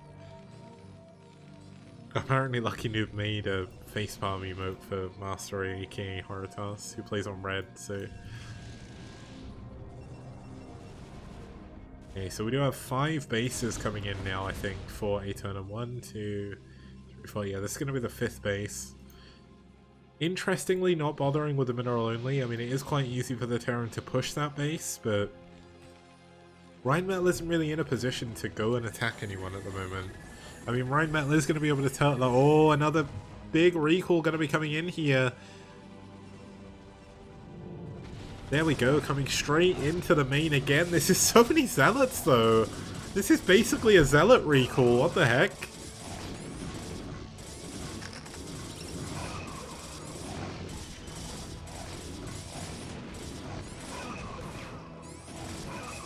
Oh, is there a Reaver in this recall? I didn't even notice the Reaver. Yeah, looks like Rheinmetall's going to be able to clean this up again, but the trouble is, every time this happens, he is falling further behind. Because he's losing units, he's losing buildings, and Aeternum is getting ready to push forward with a lot of units over here, so... I mean, this is going to be hard to push. It is down a small ramp. Rheinmetall doesn't have any vision up there, now he does. Because of the Dragoons actually firing. I mean, both the Arbiters did actually go down, but there is another one again. If he recalls again for the 3rd time in the main, this is not going to feel good for Rheinmetall at all. But looks like he is just going to push with this. There's a lot of units, a lot of Zealots going down to a mine, though. Is this enough tanks here by Aeternum? Looks like Aeternum... He stasis the SCVs and not the tanks. Oh my goodness, that's a really good stasis. Looks like the CC goes down. But this is annoying. But wait, how many... There's a lot of SCVs here, what the hell? How many SCVs did he stasis? See, that says 4, but I'm fairly... No, is that only 3? There's at least 4 SCVs in this little clump. Oh yeah, he can't repair the SCV, the CC in this case as well. That's pretty good. Now we do have another base coming up here for Rheinmetall. Now of course, Rheinmetall is going to get access to his 3rd gas, which is the important bit. But a 6th base coming up here for Aeternum. This is going to be his 5th gas now. 1, 2, 3, 4, 5. Or 6 actually. This is going to be his 6th gas.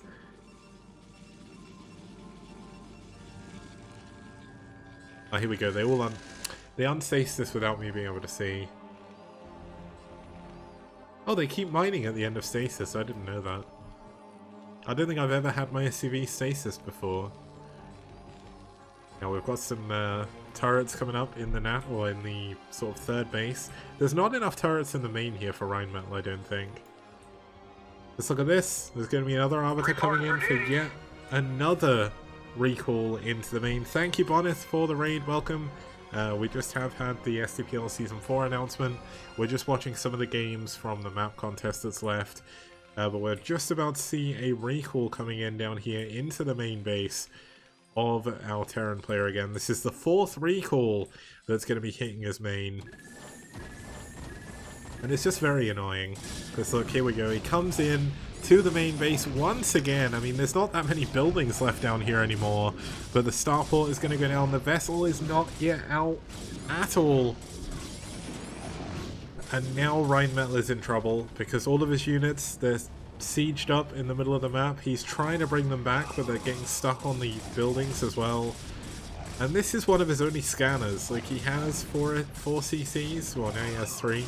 But the scanner going to go down. And while he's moving all of his units back, look what Aeternum is doing. He's coming in from the other side, going to come up through this relatively small, choked up area. Oh, looks like we do have a double tank drop up here. Did kill a few probes, it looks like. But the units in the main base have killed a lot of depots. They've supply blocked Rheinmetall, which is incredibly annoying to have to deal with. And I think... Oh, a storm on this SCV as well. It looks like he actually mined that out as well, which means the Zealots can run in here and wreck face. That's exactly what they're going to do. Yeah, I'm commentating, man. Welcome.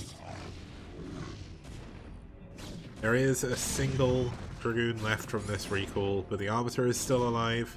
It will be building up resources to do that. SCV trying to kill Zealots, not something you want to have happen.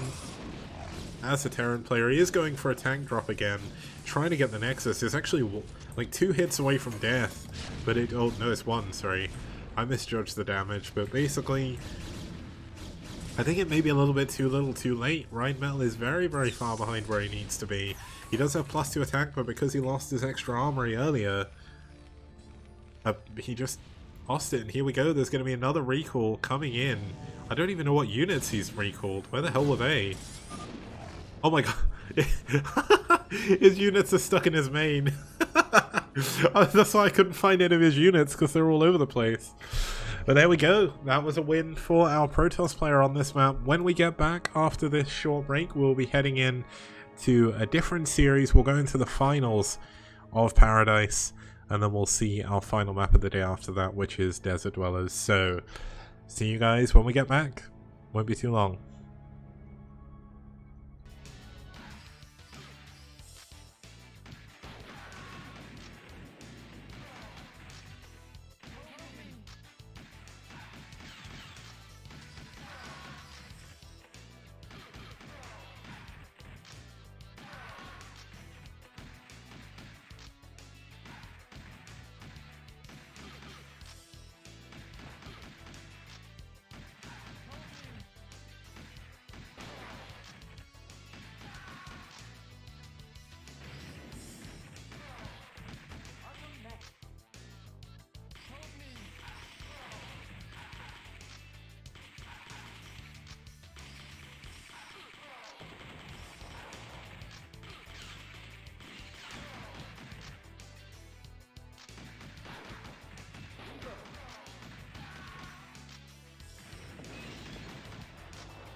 Okay guys, welcome back. We're going to have a Red versus Rev matchup here.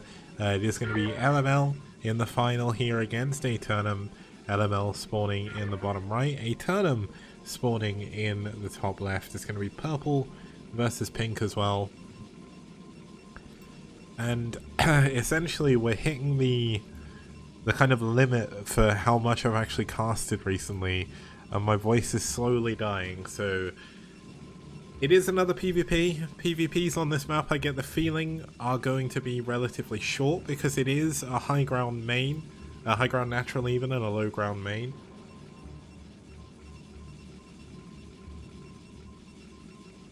Shoop, I made these graphics.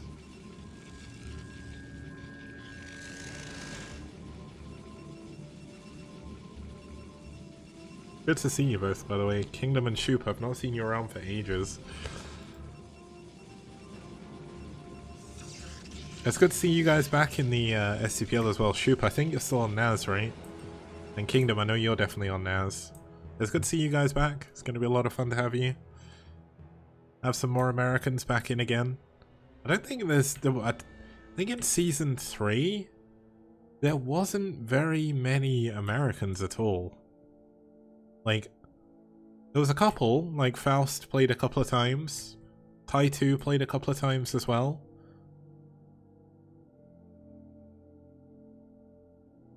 But still, it's good to have you back anyway. It is a PvP. It looks like LML is going for a gate gas core. And we also have the same thing for Aeternum, but he is a little bit further behind with that for some reason. I think he must have delayed his gateway. Or something. Looks like no zealot for either player, so... Both players just going to be scouting around with their zealots. Now, LML, one thing I noticed is Game 3 of this series is corrupt for me. So if there is a Game 3, the replay doesn't work. So if you've still got the replay and can quickly ping it over to me on Discord, I would be appreciative. But to be honest, given the fact we've seen so many PvPs today, we may just skip the other games in the series. I'm not too sure. I guess it depends how long this is, because... I've still got another map to go through, and this is the first time I've actually casted anything in a very, very long time. So I don't know. I don't know how my voice is going to hold up. If I want to skip a game, skip game 2. Okay. That must be the one that LML loses then. Spoilers. Oh, that'd be funny if that was actually true. That'd be amazing. Yeah, don't watch that. Yes, game 2 wasn't very good. Game 2 wasn't very good. Yeah, let's just ignore that one. Yeah, that one doesn't exist. Yeah. What game 2? There wasn't a game 2. Thing is, though, LML is in chat, and you know what it means when people are in chat when their games are being casted. I'm just seeing Aeternum here. I'm only kidding, LML's always in chat. He's a cool guy.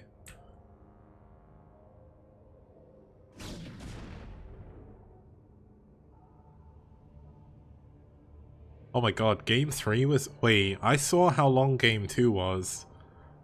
If it's 3 times game 2 to get to game 3, like, that's gonna be like a half-hour game at least.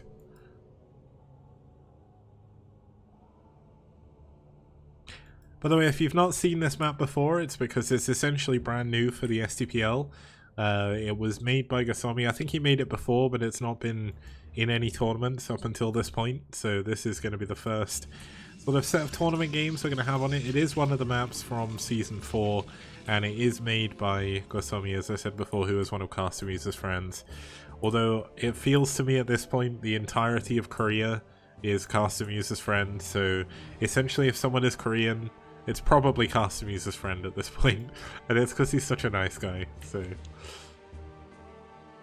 Yeah, I do apologize if my observing is a little bit off as well. It's been a while since I've actually done it. I've not really casted or anything for like 3 months, so... I've been taking a very, very long break in between the season. I think. I can't remember when season 3 or yeah, see, I can't remember when season 3 actually finished. Was it September? Maybe it's not been that long and it just feels like it's been forever. Yeah, Eskia pointing out it's called the Shinhan Tank Pro League, but it's all PvP and PvZ. Don't forget the ZVZ as well. I mean, it is the Shinhan Tank Protoss League, so that's why there's so much PvP. Like, the map contests, like, it was mainly Protoss players who signed up. Edge saying the Terran players don't want to play.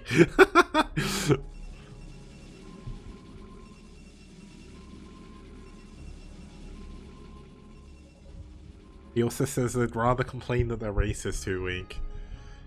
I mean, there are statistically less Terran players in the foreign scene than the other two races, so... I mean, Koga in the STPL is the highest ranked foreigner, and Terra is quite high up as well, but other than that, there's not really any foreign Terrans that are super high up. Ah, thank you, LML. LML coming in clutch. I'm just going to follow this probe for a second while I Alt-Tab and download the replay.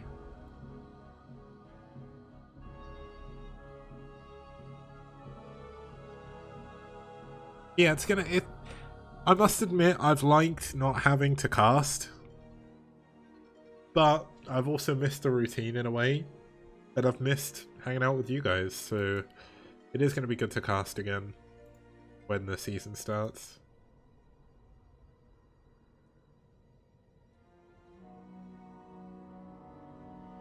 And that probe did not do anything after that, but here we go. We do have an observer coming in. Is going to be able to scout, and the natural is coming up. Natural going to be coming up for LML as well, but he did go for his Reaver later. Not that that's going to matter too much.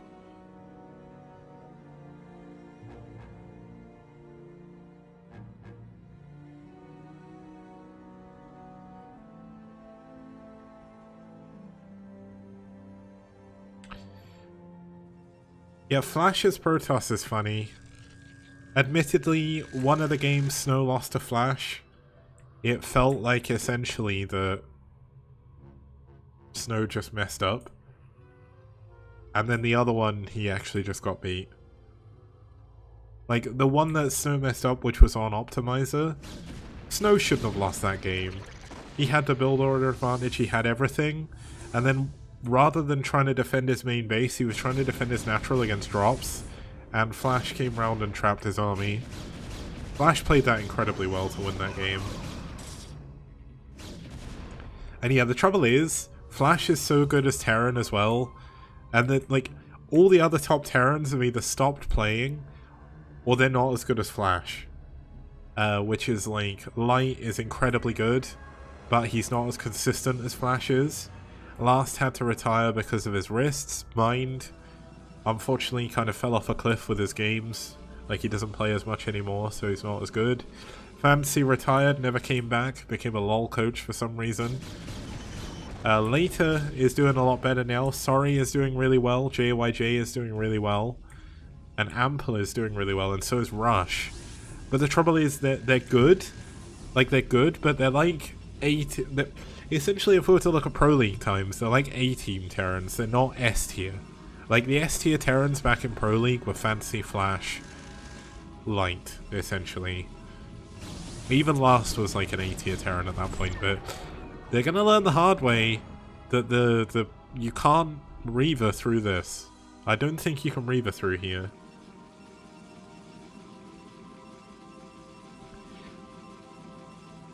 Oh, here we go. We're going to have a speed shuttle drop coming into the main, but Dragoon's getting in the perfect position right on time.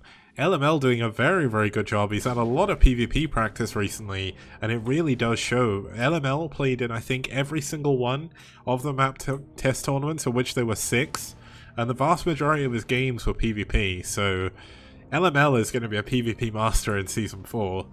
It's like all he's been able to practice in a tournament setting.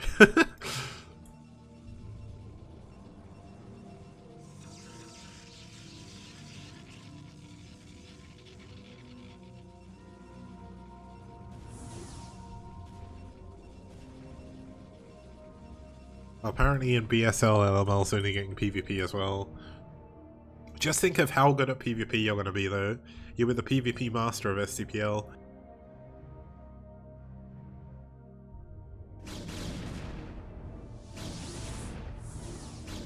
Looks like we are going to have a... Oh my god, he gets the Reaver shuttle. That's actually a massive pick-off here. And it looks like, given he is going to be fighting high ground to low ground, Aeternum is going to have to fall back onto his high ground. Now, if you don't know, this is actually a ramp. It's kind of hard to see that it's a ramp, but it is fairly... Like, when you look, there's cliffs, so it's fairly obvious. Yeah, but that was a shuttle with 2 Reavers in. And to lose that is a massive problem. In the Choba League round of 8, there are 7 Protoss players. Oh my god. Are there even any Terrans in Choba League? Were there any Terrans at all? Like, I can't think of any, like, Terran foreigners who aren't either good enough to get into the Pro League, but not good enough to get any, like... I guess, like, Blue-Green may have been there. Oh, Father as well. Maybe 8 is Mullet? If he played, I don't know if he played. Yeah, the way I view the foreign scene, and this is more... Okay, so my view of the foreign scene is from 2015 onwards when I came back. Because honestly, other than TSL, which I didn't pay too much attention to, I didn't know many foreign players. But here we go, we'll talk about this afterwards. We've got LML pushing forward with a ton of units here, gets on the high ground. Another Reaver goes down, 2 Reavers in it, or 1 Reaver in a shot actually.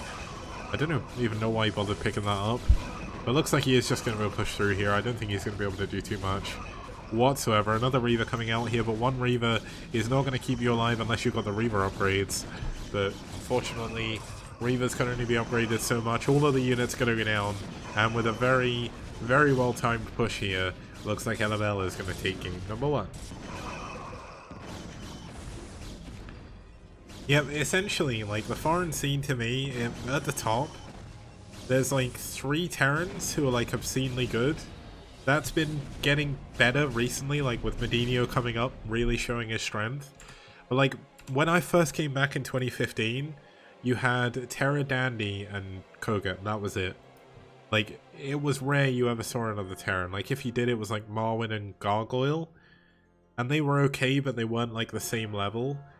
But then you've got Protoss who are insanely good at the farm top level. And then essentially, the Zerg are just insane as well. Like, Terran are heavily outnumbered in the foreign scene, it's kind of sad. But the Terrans we have are good, at least. I'll be back in just a second with game... We're going to skip game number 2 and go to game number 3, unless it's... If it's super long, we'll just skip to it. But LML wins game number 1 anyway, see you guys soon.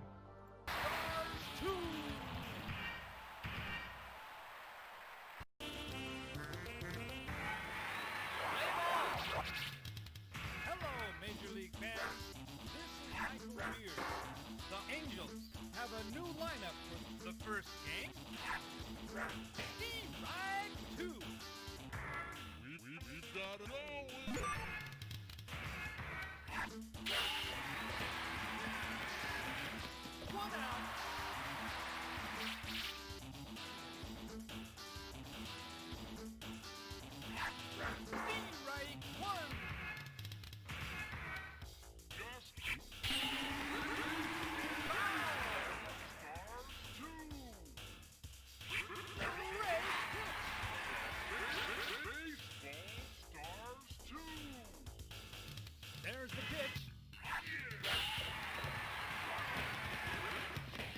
Change. The Angels.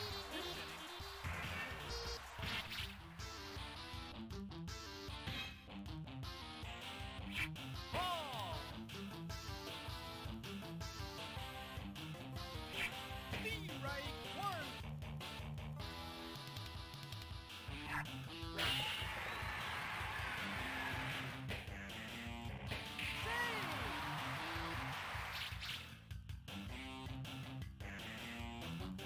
Save!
The Griffins. Listen. Let's see what they do next time up.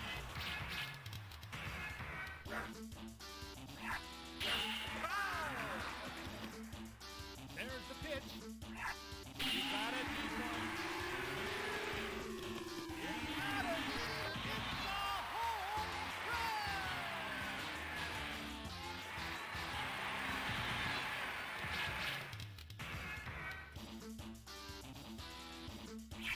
Be right one.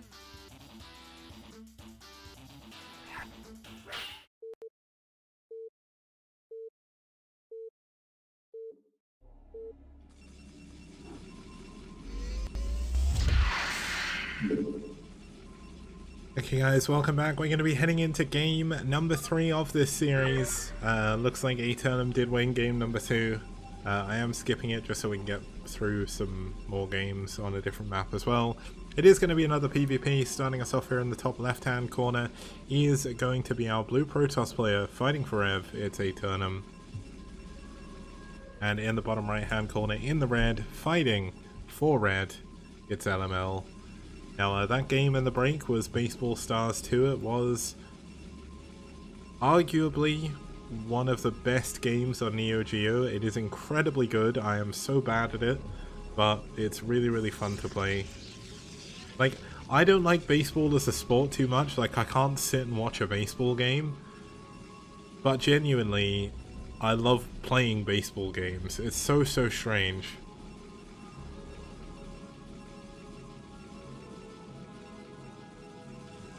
LML gave us a summary of game 2. LML randomly pulls a probe for proxy gates, but the timing is completely shit and he basically ruins his economy. Oh well! Yeah, arcade golf is really good as well. If you want to play a Neo Geo game, Neo Turf Masters is a very good golf game. That is a very arcadey golf game, but very good regardless.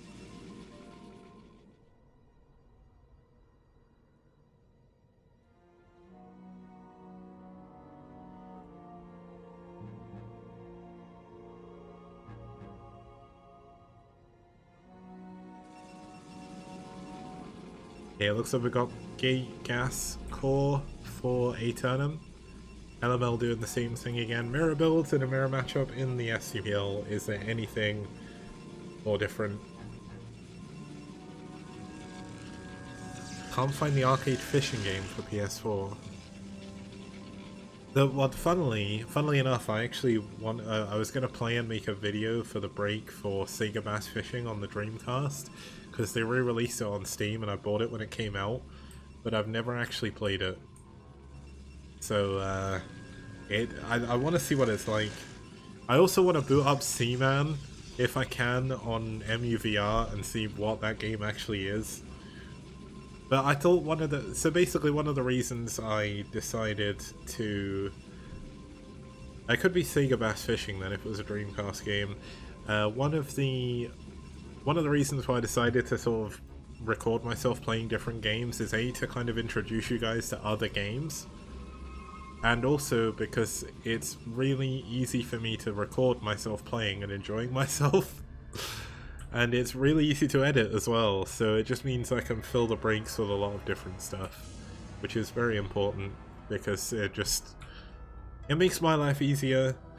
Admittedly, I think I need to edit some of them down so they're a bit shorter. But I guess we'll see how that goes. Hopefully, too many people aren't going to tune out during the breaks of STPL, but I know we got a lot of people through from Bonnet's stream who have actually now departed the stream, but it's not too bad. Looks like some of you guys stayed along. Season 4 will be back properly as of the 21st of November. The first games are on... No! Wait, I've got the dates wrong in my own thing. How did I work this out? When are the first games? Okay, so yeah, so we will be back from the 22nd of November. Start that too late? No, I didn't. No, I didn't. No, I know what I've done. We need to give the map makers time to just make sure they've got the final versions of the maps ready as well. Yeah, I was trying to record myself playing Puyo Puyo 2 as well, but I am really bad. Like, I thought I was, like, I knew I was bad at Puyo Puyo, but I've played and completed 2 before, but I just can't seem to do any combos against the AI, like any chains against the AI whatsoever. Like, I can't set up the stairs pattern, I can't set up GTR, not that I'm very good at that anyway, because they just constantly attack you with like one block trash and it always goes in the worst place. It's horrible. I wanted to like show off some like the highest chain I got was 5, I think, which is a brain domino, which is a really cool word. But yeah, I wasn't doing too well. But Puyo Puyo Tetris 2 comes out in December as well, which I'm really looking forward to. I bought the last one on Switch, which meant I played it a lot at the time, but I'm going to buy it on PC this time because I'll play that a hell of a lot. I may even stream myself playing that actually, because I really like Puyo Puyo and I really like Tetris, and putting them together in the way they did was really, really good. I realize I'm not talking about StarCraft too much at the moment, but it is the beginning of a PvP and there's not really too much going on.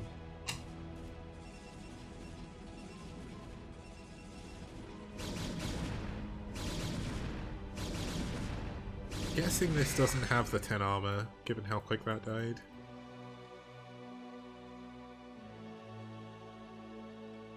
One of the games I really wanted to record myself playing, but I can't because of the music, was Crazy Taxi. But I think I'll get like a copyright strike on YouTube if I try and stream that. But Crazy Taxi, I'm not good at it, but it's one of my favorite games ever. Ah, okay, it does have 10 armor, but goons are good against eggs. Oh, I guess they are, they do 10 damage, don't they? 10 damage per shot, which isn't too bad. Yeah, the eggs only have... They would only take 20 shots from a Dragoon to kill an egg. That's actually not too bad. Never thought of that before. I guess it's because I thought, well, whether both the observers for both teams went down there. That was a little bit unfortunate. Neither player got observers now.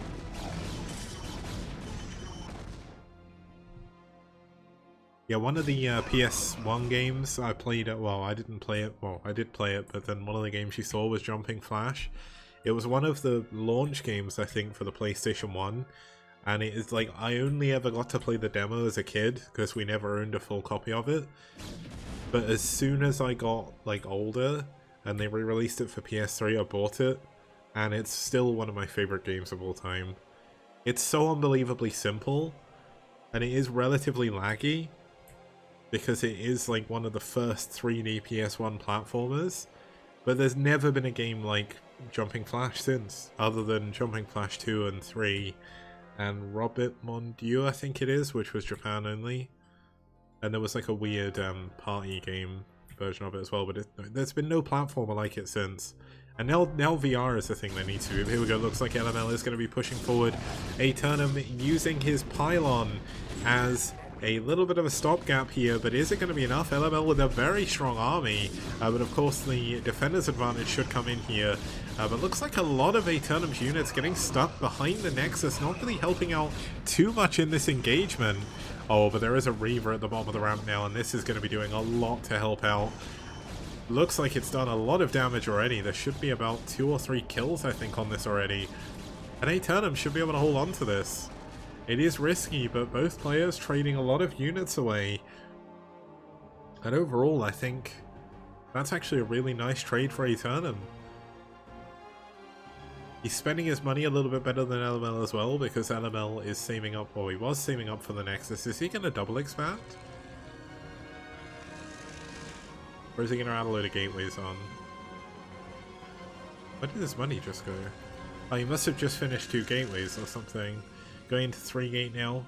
No, he must have had those gateways before. I guess he just built Dragoons. Maybe he wasn't building Dragoons at that point. How do I... Oh, it's just F6. I was like, I'm pressing Shift F6. Why isn't it zooming back in? It's just F6 you press.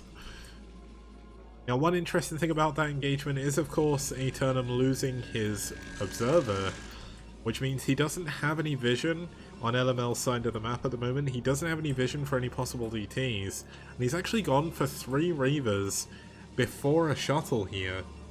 And yeah, F6 is so important, because if you zoom out like this, you're like, what's the default zoom? Is this the default zoom? Is this zoomed in? Then you zoom out and it's like, is this it? Then you press F6 and it's like, nope. None of that is true.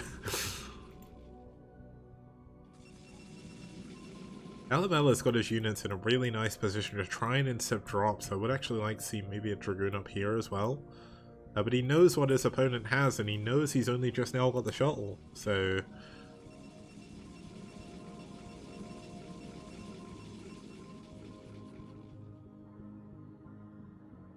Look at this, now he knows the shuttle's out, he's going to be moving back and forth, sweeping to try and find the shuttle if it comes in for a drop.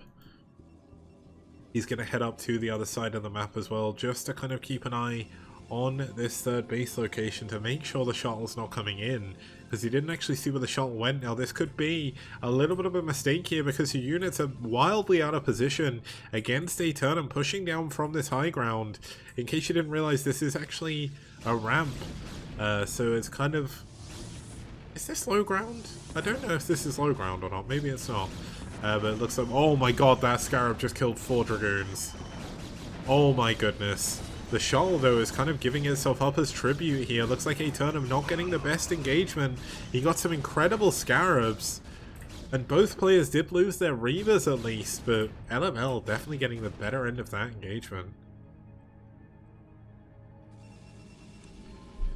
That's probably one of the best Reaver Scarabs I've seen in a while. I mean, admittedly, I've not seen much Brood War recently, but in STPL Season 3, I can't remember that many good Scarabs connecting in a PvP.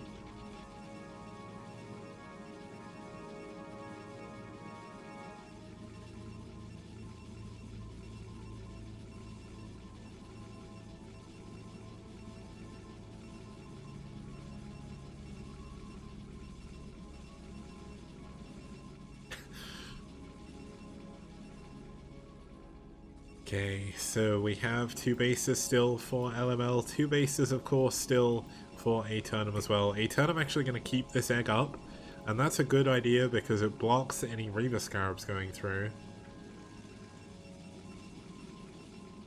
But both players kind of just posturing now out on the map. You can see Aeternum in a much more defensive posture, whereas LML is able to push a little bit further forward. Now, interestingly, LML going to expand away from his main rather than just take the close third. Now this does have more gas in it, which is obviously a little bit better later on, but it's going to be a lot harder to defend this base. So LML, what made you choose this base over the other one, just out of interest? Since you're in chat, I may as well ask you, because I'm kind of interested in your thought process behind this. I guess it means you can hold this position, which is super important to hold, and it does defend this base, maybe? Whereas if it's here, you've got to worry about drops or something. Oh, it looks like we are going to have high ground versus low ground here as Aeternum tries to push up 2 levels of ramp to get in, but he is going to pull back. Oh, the other one does have a vulnerable mineral line as well, I guess. That's why LML just said. Here we go, looks like there is going to be a Reaver coming into the natural, but once again, this is Reaver Scarab tight. There is no way for the Reaver Scarabs to go through.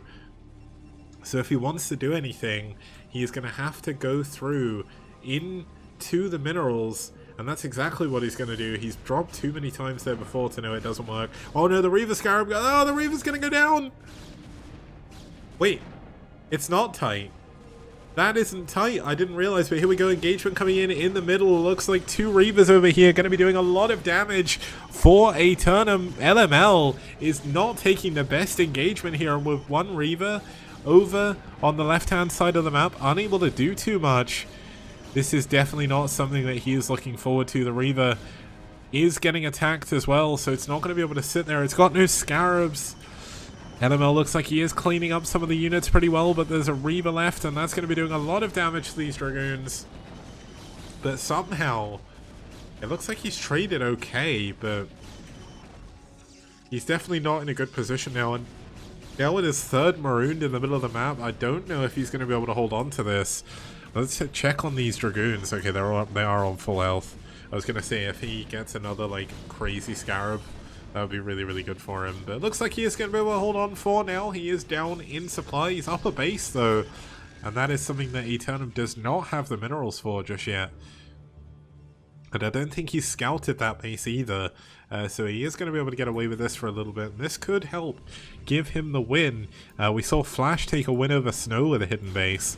I mean, this base isn't really hidden as such. Like, maybe if he expanded to the bottom left, we would count that as a hidden base. But, I mean, technically it's hidden. He doesn't know about it. The probes have been pulled to try and help attack, but they've not gone on to attack move quick enough. Which means the Dragoons got a few extra hits across more Dragoons. They're not going to be able to block in the Dragoons either. Looks like... Did that cannon just miss the observer?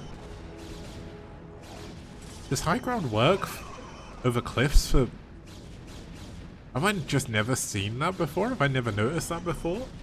Looks like LML may be able to hold on with a Reaver. He's still got a probe advantage despite losing some. And he is, of course, up a base.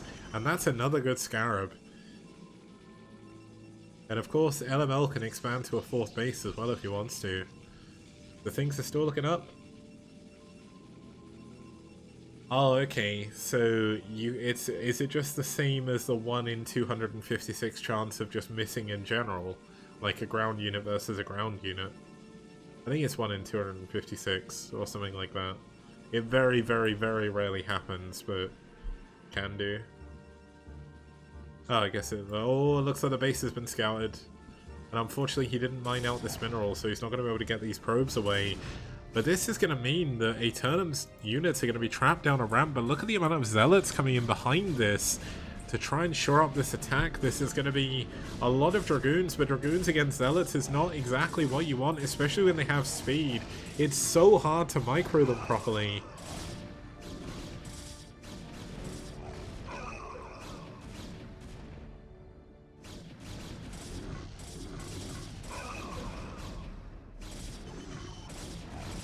And yeah, it looks like this ain't going well. Maybe it is. Well, I mean, he saves the Nexus. I thought for sure that Nexus was going to go down, but looks like he's going to be able to hold on to it. We've got a Reaver drop coming into the possible 4th base location. Unfortunately, LML attacked his own pylon with the cannon, so the cannon didn't kill the shuttle or the Reaver. Very, very unfortunate. Reaver going to drop here. That is going to bug. Maybe not. Yeah, bugged.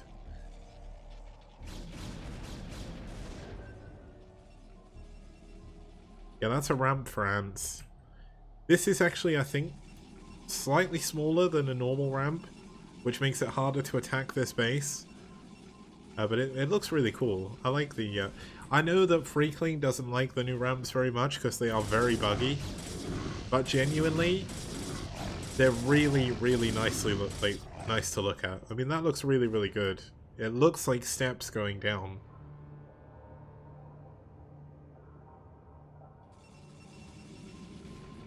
I mean, this is clearly a Protoss ramp, Rhine Metal, given the fact that, I mean, tanks on here are gonna, and Goliaths especially, are gonna have the same problem Dragoons would have.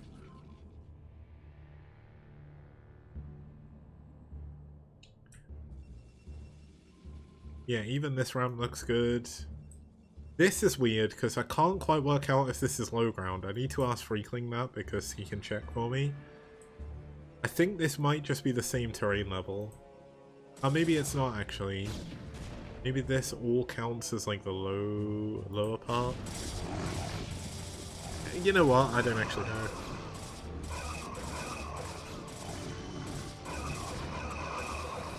Looks like we do have Eternum pushing forward with all of his units, trying to break through. Doesn't look like many storms have been casted, if any at all. Does he not have storm researched? I think he forgot storm, and there we go, GG. Eternum taps out, and LML takes, I think this is like his 3rd or 4th. Ah, jungle has the same tile sets for high and low. That's a good point. There is a switch. Yeah, so LML, was this your 4th win? Or your 3rd win or something? Like, you won a lot of these tournaments. I can't even think of it, because you won the first two, I think? A third, and then you won this one. Okay, I am gonna go for a quick break to get a drink and stuff. Enjoy the next of my break videos, and I'll see you guys in just a couple of minutes. Oh, we're going into Desert Dwellers next, by the way, so we'll have a new map.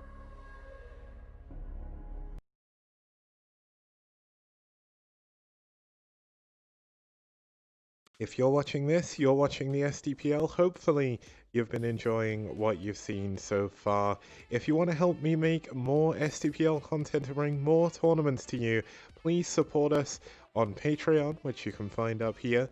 And also, there's so many different things you can get through Patreon. One of the main and one of the easiest ones to get is, of course, access to all of the replays of the STPL so far. We've had some amazing games, such as some of the games you can see just over here.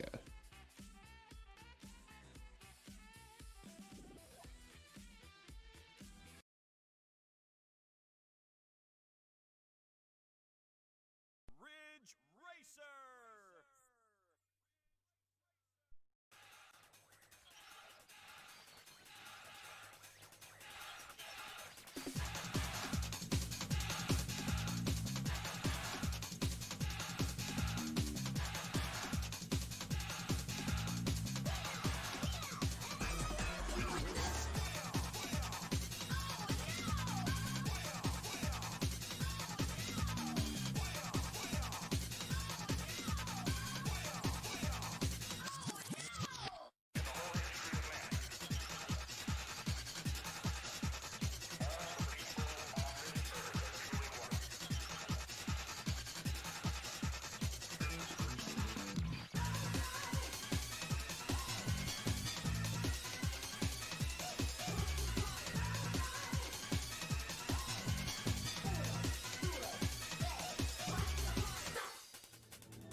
はい、STPL へようこそ。前に約束したんだけど、やっぱり、ギャナーズのポンフォン気持ち歌えないんですよね。うちで。それでは、公式バージョン歌えるなら、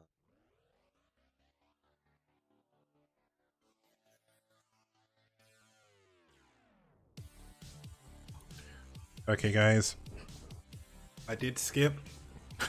I I skipped the karaoke video because I'm going to do that last. I'll put that at the end of the stream, and then it'll pop up every once in a while. But that's like this is a 5-minute video, and I do want to get back to casting. But essentially, this is Desert Dwellers. This map was made by Minerals. It is the only map in the world that features the STPL branding on it. We didn't go full BSL Season 10 and put like the STPL branding on maps that we didn't make, because that's kind of weird in my opinion, but still cool I guess.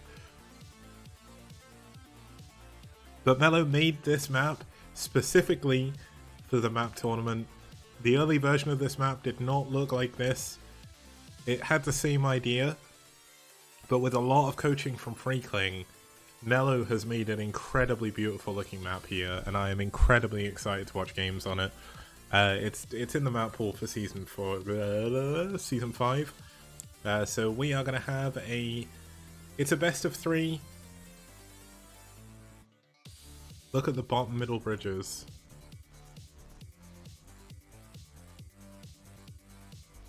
They are not. That's just your filthy red mind with your cock and ball red name, like Rastia Air de Dordle or something. I can't remember what it is. But I think this map looks really, really cool. Minerals made this one. Just because like your clan name is like shaved cock and balls. Oh, my category in Africa TV is wrong. Oh, okay, I need to figure out how to fix that then. Now it's an elephant. It didn't used to be. Rota made the clean version so I could put it on the STPL stream because I didn't want to have shaved cock and balls. The other players agreed when you pointed out. Okay.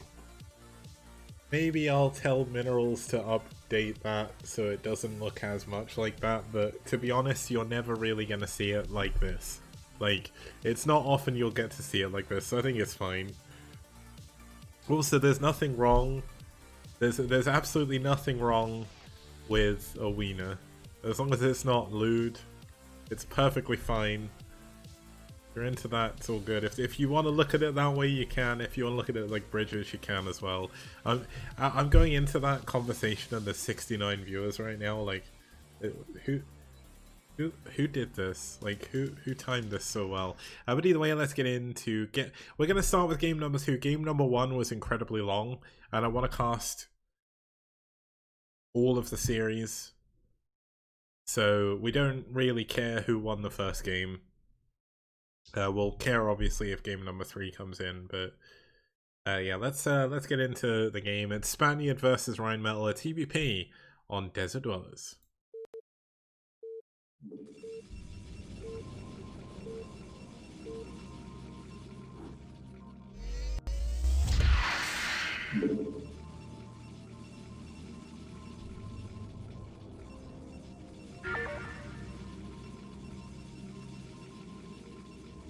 Okay, starting us off here in the top left-hand corner, fighting as our Protoss player with the longest name I think in the STPL. I gave him his LRM clan tag as well, and it's actually meant he's off the edge of the box, which has kind of ruined everything. Thank you, Spaniard, for nothing, for having a long name. It's Spaniard, our Protoss player. And in the top right-hand corner, in the white, is our Terran player. We have another TVP. Only a single Zerg signed up to any of these tournaments, and he didn't sign up to the last one. It is Rheinmetall once again. Now this is a good look at the STPL branding. Actually, let's reveal the entire map while we go into this game. Look at this STPL logo. It looks amazing. Looks way better than the logo he put on Charmander that he replaced. Now, one of the interesting things about this map is there is a bridge and 2 small ramps to get out of your bases, so it's relatively easy to get contained. But it's also very... Okay, so this push path is very reminiscent of something like Circuit Breakers. It is close by air, of course. It's more a vertical map than it is wide, although I think it is a square overall. There is this middle base that I essentially don't think anyone is ever going to be able to take. But you can wall in as Terran, which is a bonus for Terran, especially on a 2-player map, really does help. Looks like we're going to have a forward gate coming in from Spaniard. So Spaniard doing to Rheinmetall what Line Metal did twice as well. Line Metal? LML? Line Metal? Oh my god. Yeah, there's a base down the middle as well. Bases in the corners. There's these beautiful bridges that LML is coming up with some random things on. I like this Sarlacc pit. I don't think I've ever seen this before. Has this always been in the game and I've just never noticed it? Is there a desert map with that on that I just haven't seen? That's really cool. There must be one over here as well, yeah. I'm showing some of the next map pool, not all of it. We've already seen some of the maps, but I'm going to go through the whole map pool after this. I'll play the intro as well, which kind of does like a... There's going to be a post that goes up on Team Liquid after the cast with everything in as well. Like all the rules, all the teams, and all the format and everything. So if you want to check that out, you can do. But I'll go through everything at the end. Just that I've already gone through. Yeah, Probe died to an SCV. I wonder what the hero SCV is. Where is he? Can we find him? Is he the one building the... No, he didn't. Wait. Where's the hero SCV? Oh. Apparently he can't wall in here. Oh, I clicked on him and clicked away. Damn it. Yeah, apparently you can't wall in. I guess this isn't Zealot tight. Oh well. So much for that. I like the use of the dead vultures as unbuildable terrain. Looks good. I'm fairly certain Lucky Noob will like this map because there's dead Terran units on it. And Edgewater especially. I really love the way this logo looks. Look at it. Look how nicely he did this.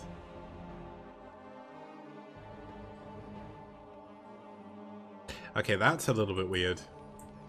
Maybe that's a little misclick. Oh, you can wall in. Oh yeah, you can. I guess you can wall in here. The NORAD 2 looks dope. Where is there a NORAD 2? I like the dead command center. I don't think I've ever noticed that before either. Yeah, but these are probably a misclick.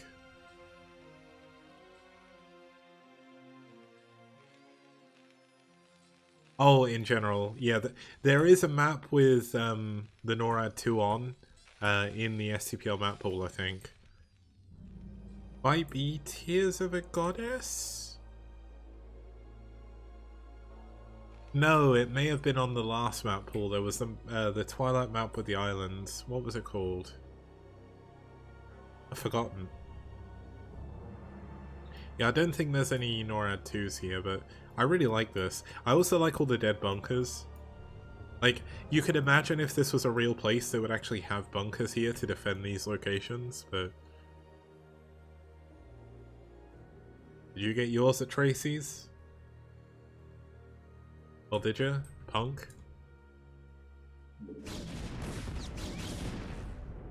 Yeah, so I think... So, Freakling said that the texture work was a bit patchy, and I guess I can see that on the bridges. Yeah, this is weird.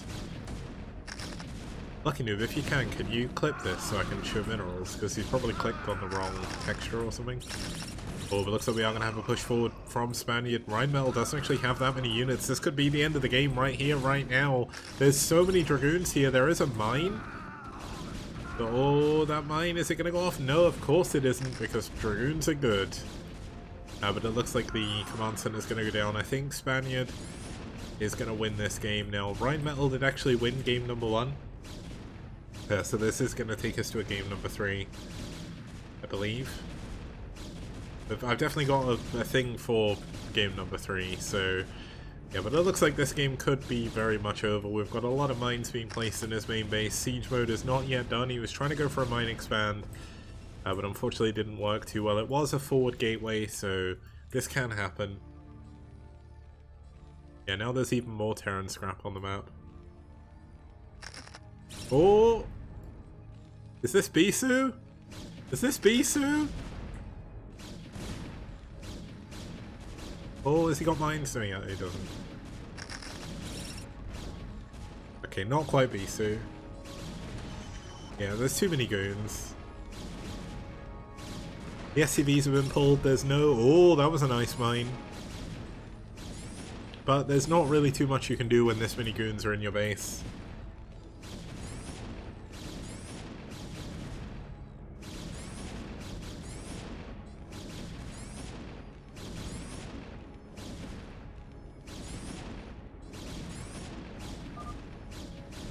There we go. GG. Sorry guys, that was a very quick game, but game number 3 is looking to be pretty good. So when we get back after this short break, it will be a very short break this time. I'll cut it short. We'll be back for game number 3 of this series. See you guys soon.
Okay guys, welcome back. We are here for game number 3 of this series. It is the final of the Desert Dwellers map test tournament. The first game was won by Rheinmetall, Spaniard won the second, and this is game number 3. It is another TBP. Starting us in the top left is going to be our blue Protoss player, Spaniard. And back in the top right again, same spawns as last time. is going to be our red Terran player, Rheinmetall. Both of these players are in fact teamless in the STPL. I don't know if they're interested in joining teams, but if you want to pick them up, they're available as far as I'm aware.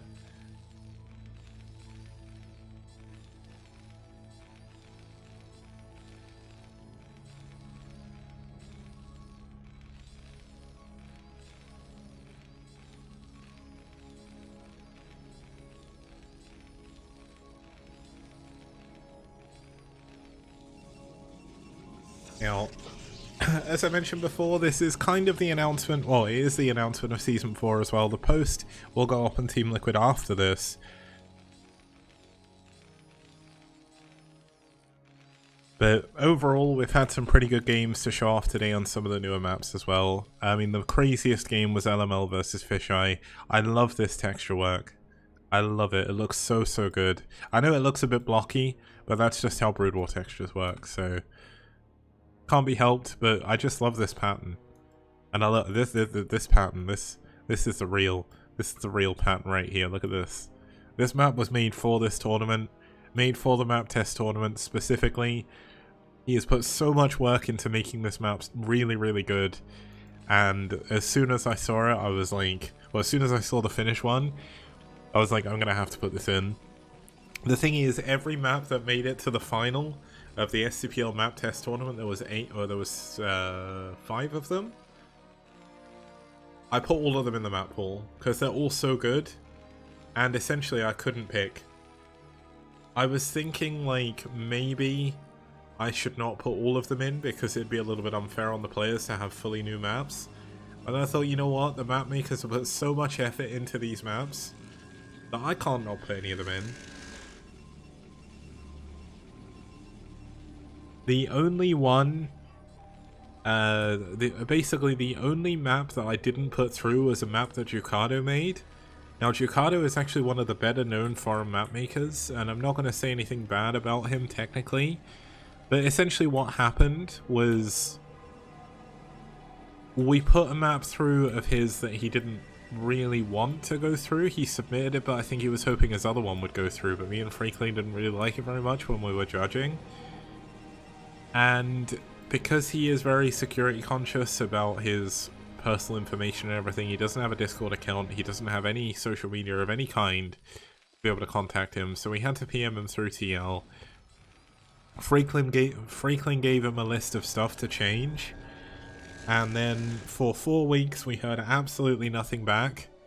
And then after the deadline of the maps being updated so we could do the map contests, he messages me saying, sorry, I don't want to do anything with this. Like, I think it's fine as it is. And it was just like, huh. Yeah, that doesn't sit very well with me, given Gosami and... Like, Gosami and Minerals both did a hell of a lot of work to try and get their maps ready. And you can tell, because their maps are really good. And I mean, Ducado's map could be good, I don't know. But I wasn't even gonna put a map test tournament for it, because at the end of the day, we had enough good 2-player maps anyway. It was the weaker out of the ones we put through. There is a proxy robot going on, by the way. The reason why we put it through is because we wanted more experimental maps. But genuinely, like, I just didn't want... I didn't think it'd be fair to put his map through. He came back to us after the deadline. And after that, he came back and said, oh, I've updated it. And it's like, well, I'm sorry, but it's too late now. Like, we've already moved on. But we've already got 3, like, for the first time ever in STPL, we've got 3 2-player maps in the STPL. Because the 2-player maps we've got, Blindside, Desert Dwellers, and Paradise, they're all so good that I couldn't pick one over the other, so I just put all 3 in. They're all really, really good maps. 2 of them by Minerals, 1 by Gosami. Looks like we are going to have Rheinmetall trying to push forward here with some Marines and a tank and the Vulture. The Vulture does have a mine. If he can get the mine up at the top of the ramp here, that could be very, very good.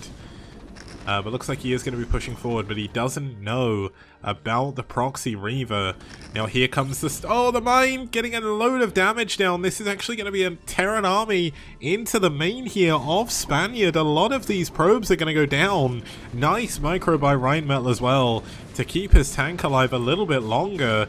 A lot of the probes going down here to the Marines, but the real story is this Reaver that's about to be coming out. This is all of Rheinmetall's units. All of Rheinmetall's units go down in his opponent's main. He kills a lot of probes. But how does he defend against the Reaver? There's a starport coming in. He wanted to go for a dropship, so there's not going to be a Wraith here. And here it comes. Here is the big boy. The Reaver coming in. Unlike on Paradise, you can actually drop behind the minerals, but it looks like Spaniard has been learning from Flash. Just dropping the Reaver next to the SCVs, not messing with any of the buggy scarabs. He doesn't care. Looks like we do have another couple of SCVs going down. Looks like there's a lot of mines blocking the Dragoons from getting across, which is good. But here we go. Drops in front of the SCVs. Gets a nice hit. That one's gonna bug. Yeah, this is like the Flash just drop the Reaver next to the SCVs rather than trying to be clever. Oh, the mine! Oh, he saves his Reaver. Oh! Hot pickups. Oh, this could be bad. Oh! Oh, he shoots the Vulture. Oh my goodness. Well, maybe he knew it was going to miss.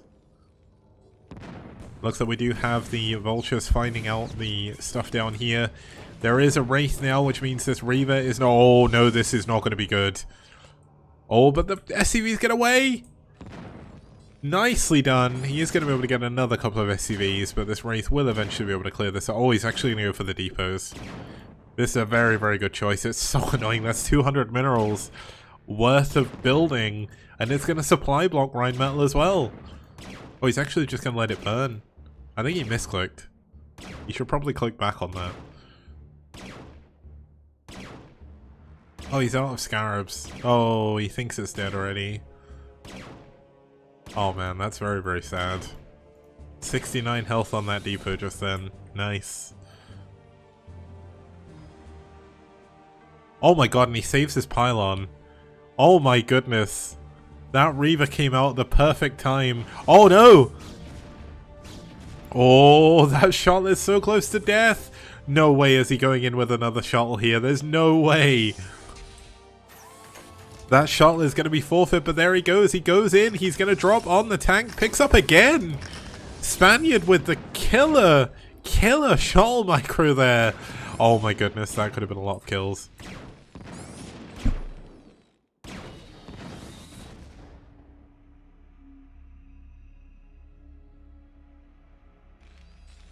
And there we have it. The Reaver goes down. Second Reaver to die. Both players on 19 workers.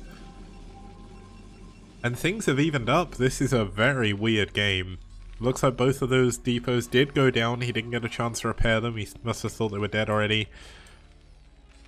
And he is finally able to go into some turrets. But I don't think we're going to see another Shuttle Reaver come out. There's not really too much point in going for that anymore. He did get Reaver shuttle speed, so it would be worth doing it just if he can.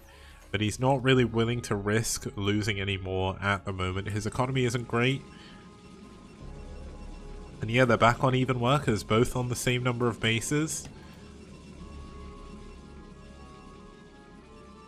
And this is going to be a long game, I think. Neither player is really going to be able to kill each other anytime soon, so... Yeah, I can definitely see what Freakling meant when he said the texture work was a bit patchy. Like, you can really see the patches, but it's so hard to not have this happen. Because I learned how like textures work in Brood War thanks to Freakling recently, and it's so hard to do it. Like, if you zoom in far enough, you can see the squares. Like, you can see the squares. Like, these blend really well, just because of how simple the pattern is. I must admit, I've never looked at this pattern close up. It looks really, really nice. But looks like we are going to have the Wraith coming over here, checking for the other base. Looks like he's going to find a pylon, but no probe. Oh my god, the mine! Doesn't go off.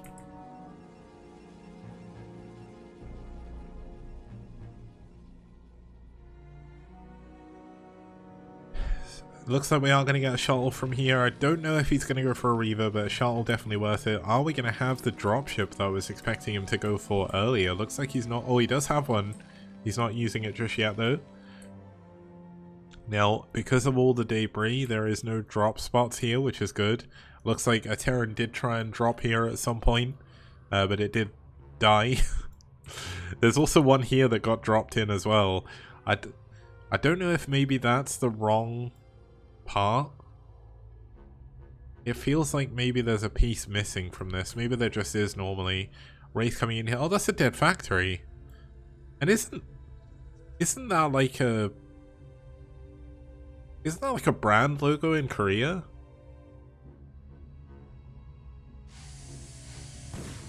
Yeah, desert maps are my favorite type. I love the desert maps.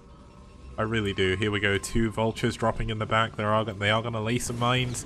Gonna get a couple of probes, and when the game is this tight with workers, any number of probes killed is going to be a bonus. He's killed 3 already. Looks like he's going to get 5 there. Going to get a 6th and a 7th, and going to get his vultures away as well. It looks like Spaniard in trying to clean this up is going to eat a mine. Definitely not something he wants to be doing. The Zealots on hold position, they're going to stop the vultures from getting away. But that's a lot of damage to be taking. As Spaniard, when you are already relatively behind from your... well, I guess they're not behind. I guess they're still kind of even. But Spaniard definitely doesn't want his economy to get hurt that badly.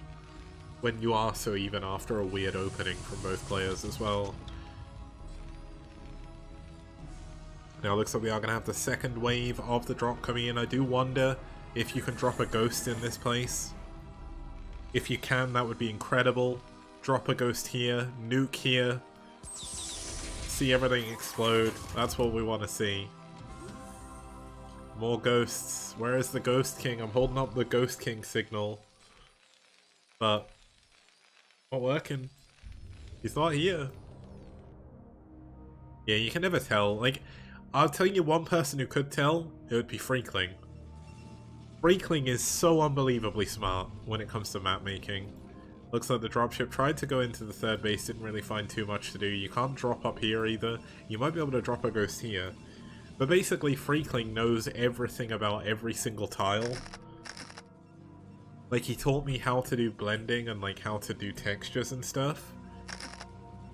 He is, I don't know any of the Korean map makers. I know them. I know of them, but I don't know them personally. But Freakling, out of all the foreign map makers, he is basically a walking encyclopedia when it comes to SCM Draft. When I was lucky enough to get the opportunity to go to BlizzCon in 2018, I think it was 2018. Yeah, it was 2 years ago.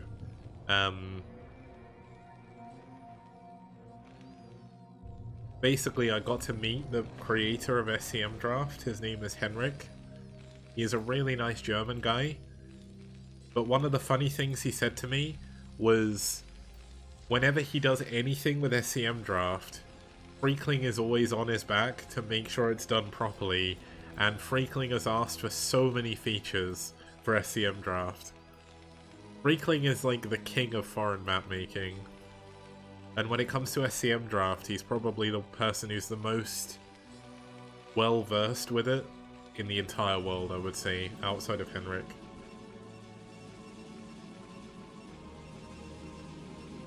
He's a map-making wizard. Yeah, two German guys carrying the map-making scene, yeah, exactly. But with Minerals and Gosomi coming out with some incredibly good maps, I would say we've got some good map makers coming up and coming. He has built a lot of observers out of this robo. I'm surprised he didn't go and kill it. That's actually a mistake from Ryan Metal. But yeah, if it wasn't for SCM Draft, a lot of the best maps that we have now wouldn't exist. I think every single map maker uses SCM Draft. I don't think anyone has used the base map editor since SCM Draft came out, and that was a long time ago. Yep, wasn't Brood War chart made by Horatoss, Master Ray? Yeah, Blizzard even said, and Blizzard made SCM Draft the official map maker, essentially. That was one of the things that Henrik told me when I was in America. He said, like, they've asked me to... Yeah, I think it's Master Ray made Brood War chart. And the reason why I think it's that is because I asked him to add a feature, because I really needed something and he did it for me. It's LML. No, Horatoss, sorry. Not LML. LML's the other. Yeah, Master Ray, Horatoss. Getting loads more probes again. Rhinemetal has been doing so much harassment damage. This is a very exciting Terran style to watch. Just plenty of vultures. Plenty of drops coming in. We've got the upgrades coming in as well. That's going to be 2-1. Very well timed upgrades. Well, they're a little bit late, but the game has been a little bit weird.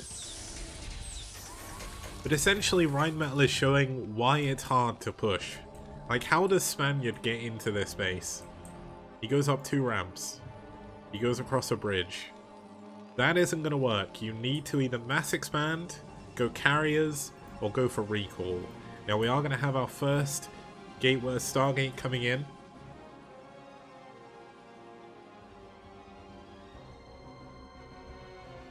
Doitsu no kagaku wa sekaiichi! Just, I think that was the quote from Stralheim from JoJo, I don't know. But my voice is fucked up now, so I couldn't do that properly. EMP coming in. I don't think he says... Does he say kagaku, or is he talking about medicine? I think he's talking about science. It's when he comes back as a cyborg. In World War II. Well, I think it's set just before World War II. It's before they go like full evil. But like the Nazis have invaded Mexico or something, and Stromheim's there. And in the search for artifacts or something, they find the Pillar Men. They resurrect them by accident.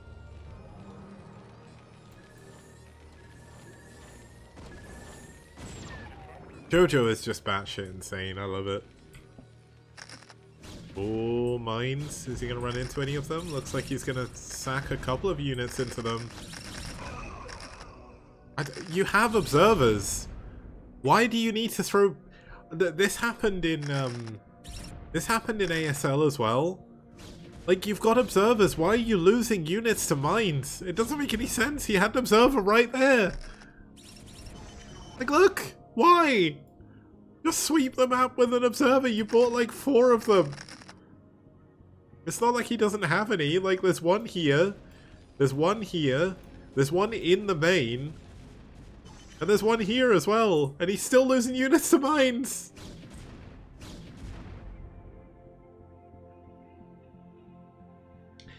Yeah, in Vedentia, you make a point of it's Brood War and things don't automatically do what you want. But I find it hard to agree that people can complain about mines when they have observers with their army as well. It's just because they're not looking.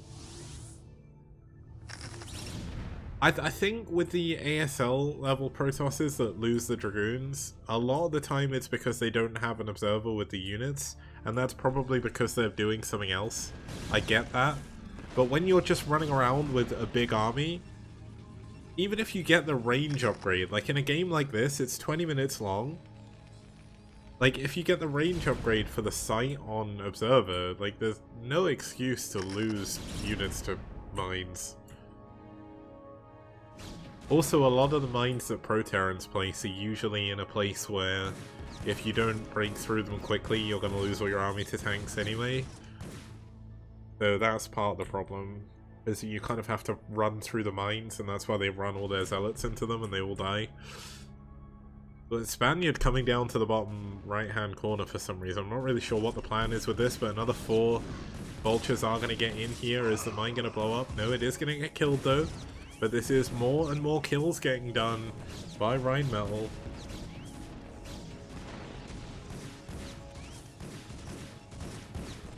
More vultures in the bottom left as well, trying to block the Nexus.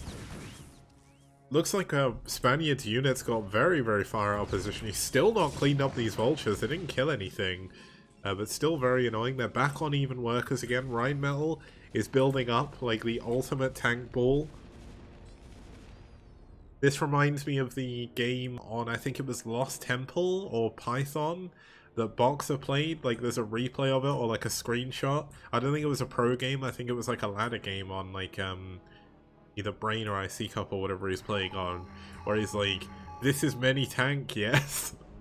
And it's just like a ball of like 50 tanks. That's what this reminds me of. There's so many tanks here. I don't know how Spaniard is going to be able to deal with this army. He doesn't... Okay, he's got carriers, and I don't think they've been scouted yet, because there's not that many... There are some Goliaths, but this isn't going to be enough Goliaths. Another observer going down, though. Now there's an excuse for losing units to mines.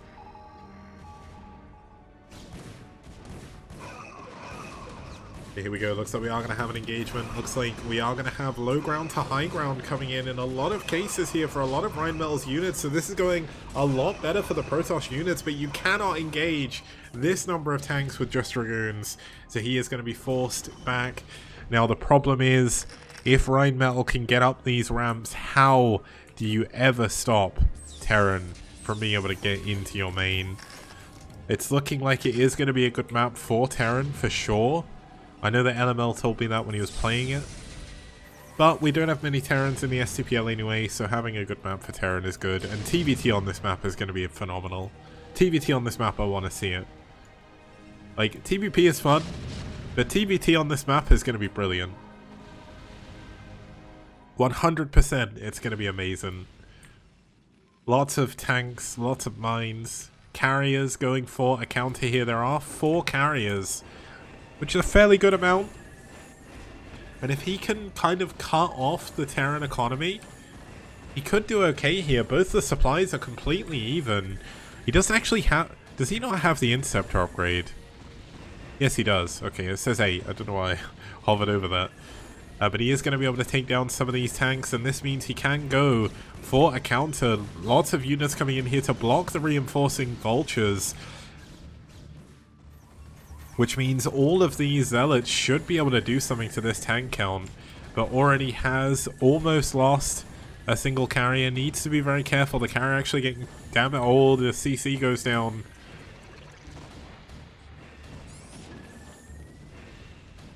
Looks like a lot of the Dragoons at the back have been cleaned up. The 3rd base is down, but the 4th base is up here, down in the bottom left.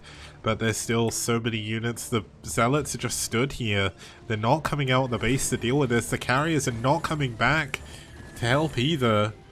But yeah, the Goliaths popping out are going to save the 3rd base for Rheinmetall. But how does Rheinmetall take a 4th?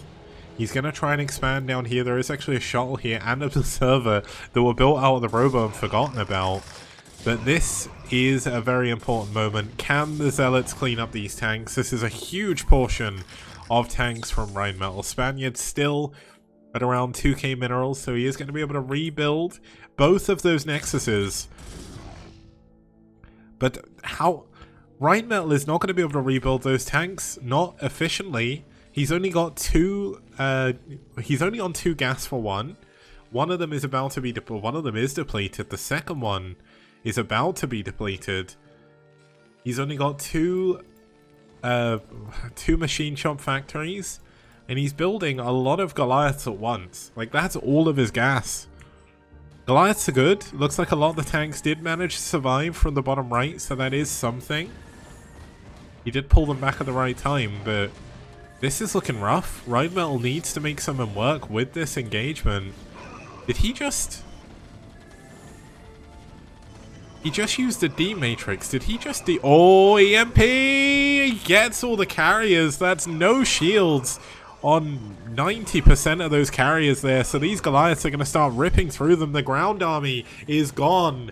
2 of the carriers have gone down already. 3rd goes down as well. Can a 4th go down? One of the carriers on like 1 hit away from death. Can he get it? Yes, he does. Down to 4 carriers again. The tanks in a position to try and go and attack this third base, but he doesn't want to lose them. He still doesn't have that much gas, so he is going to return back. And look at this hidden base at the 6 o'clock. This is the furthest location on the map, minus the bottom right, for those carriers to go to. And that's a very, very good trade for Rheinmetall. He is up in supply now. He's now up in gas bases. And Spaniard lost a lot of his health on his carriers from those shields going down. And Spaniard is running out of minerals. There's not too many left here. At one point he was at 2k.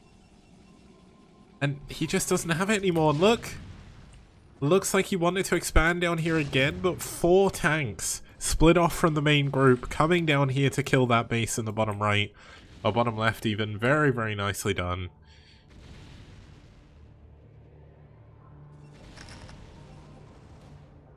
I think Spaniard may be a little bit stuck here. It's 3-2 upgrades.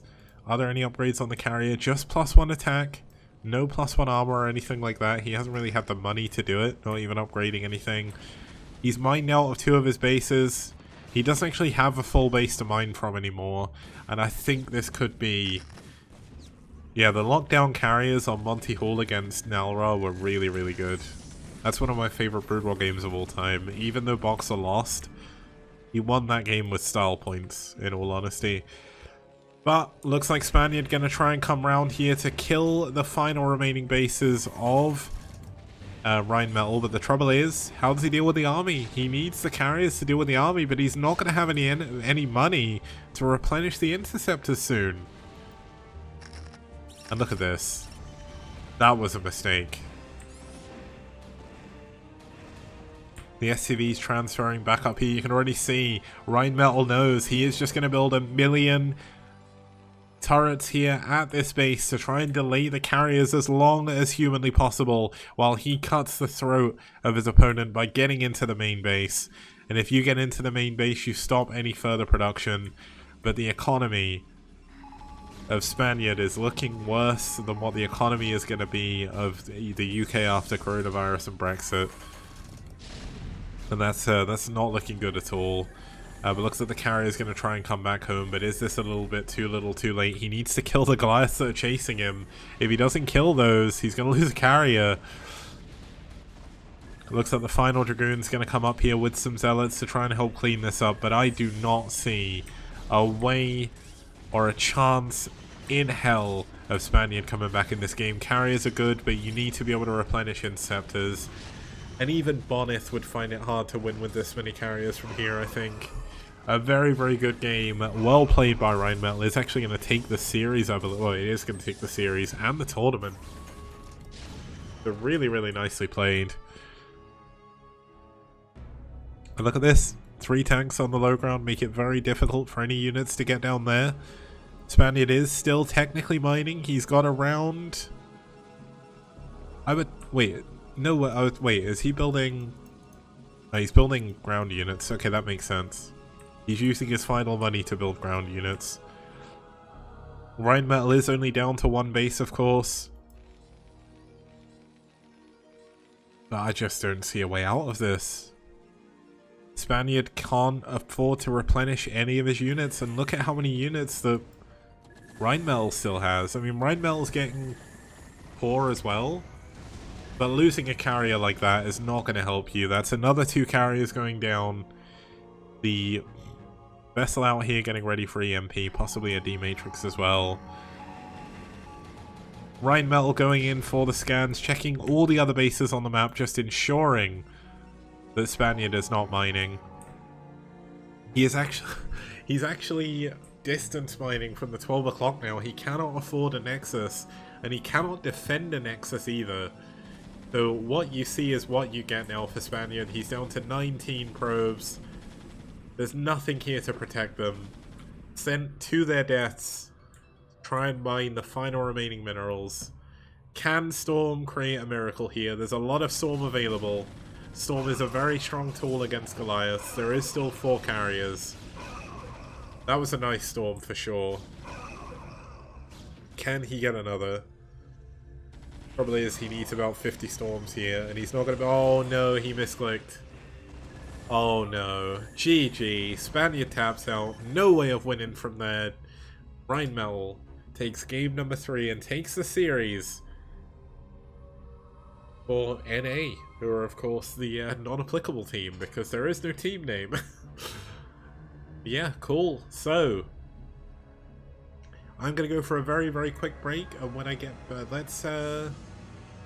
let's bring up the intro stuff again so you can see the other maps, you can see the teams, you can see the format as well, and then I'll close out the stream. See you guys in just a sec.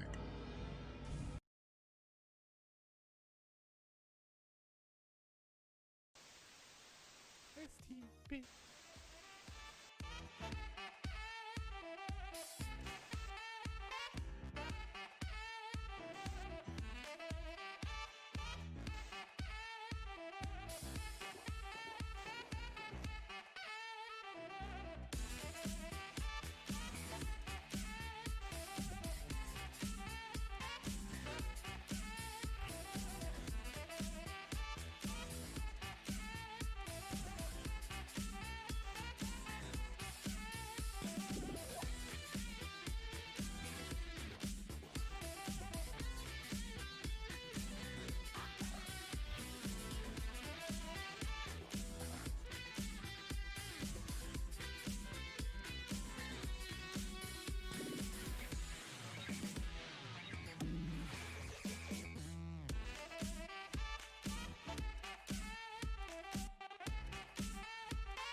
Okay, so there we have it. There is the format for the next season. It is the same as before, but the maps we're going to be happening is... sorry, I'm losing my voice here. But essentially we're going to have Blindside, Charmander, Desert Dwellers, Paradise, and Rosenbridge, and Tier of Goddess from the map test tournament. So that's 6 new maps, and our 2 3-player maps are going to be Neo Moonglaive and Pathfinder. Both of them have appeared in the STPL before, so they're pretty good as well. So yeah, Lucky Noob got a sneak peek at some of the stuff I was making. I do need to, well, I've got the cheerful stuff as well. So what we're going to do, let's quickly move over to the camera. This is something else I am doing. Hopefully it's not too bad, but this is going to be my official avatar for STPL Season 4. I don't have a green screen that's worth anything, so rather than try and do anything crazy, what I'm just going to do is essentially I've just decided to put myself in VR chat. It's where I've spent most of the last 6 months, to be fair, so I think it kind of fits. You know, it's just one of those things where it's not really a major deal for me. I think it looks pretty cool. We've got like the studio thing going on, as you can see. At the moment, the team logos don't look very well, look very good, but that's because we don't have the proper teams, but we'll have the scores and everything. I am in my VR headset again, which is kind of cool. But basically, this is the STPL now. Ooh, indeed. Thank you for tuning in. It's been a lot of fun today. It's been good testing out all the new stuff I've made. We've had some very good games on some very good maps. And basically, I'm going to leave you guys with a present. It's something I promised to do a very, very long time ago, and I finally did it. I have recorded myself singing Pom Pom Pom. I didn't record the version that people wanted me to 2 years ago because I realized I couldn't really sing it on Twitch because it is a bit lewd. But also, I did decide to record something. It's the official version. I made a video of it. I'm going to close the stream out with that. And I will see you guys on the 21st. Is it the 21st or the 23rd of November? The post on TL is going to come up and we'll sort this out afterwards. But thank you very much for tuning in today.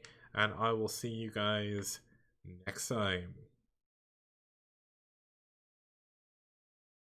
I will show up the patron screen as well. If you're watching this, you're watching the STPL. Hopefully, you've been enjoying what you've seen so far. If you want to help me make more STPL content to bring more tournaments to you, please support us on Patreon, which you can find up here. And also, there's so many different things you can get through Patreon. One of the main and one of the easiest ones to get is, of course, access to all of the replays of the STPL so far. We've had some amazing games, such as some of the games you can see just over here.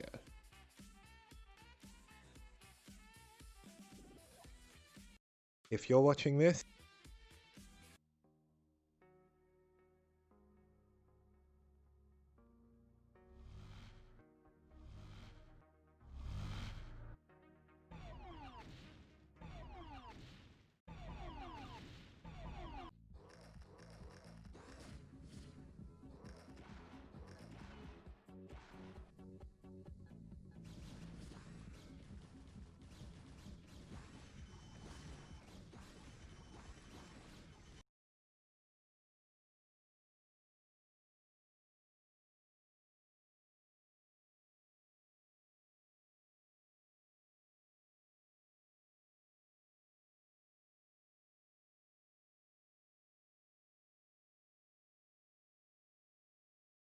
はい、STPL へようこそ。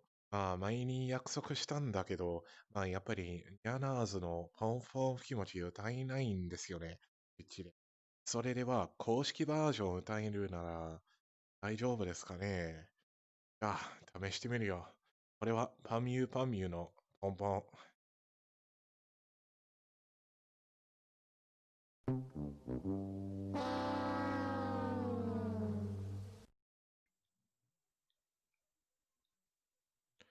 今回はやってやる。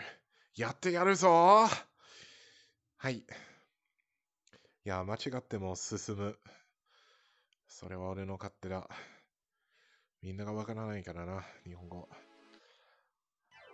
あの交差点でみんながもしスキップして、もしあの街の真ん中で手をつないで空を見描けたら、もしもあの街のどこかでチャンスがつかみみたいのなら、まだ中野には入ようね。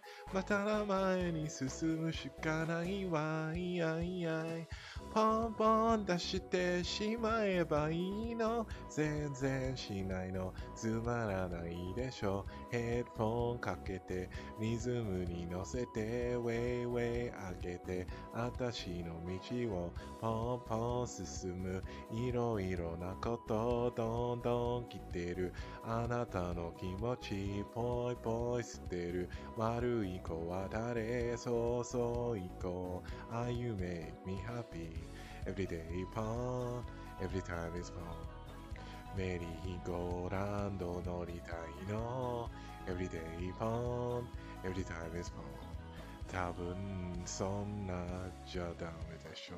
ポンポン出してしまえばいいの。全然しないの。つまらないでしょ。ヘッドフォンかけてリズムに乗せてウェイウェイ開けて、あたしの道をポンポンウェイウェイウェイポンポンウェイポンウェイポンポンウェイウェイポンポンポンウェイウェイポンウェイポンウェイウェイポンポンウェイウェイウェイポンポンウェイポンウェイポンポンウェイウェイポンポンポンウェイウェイポンウェイポンポンウェイ。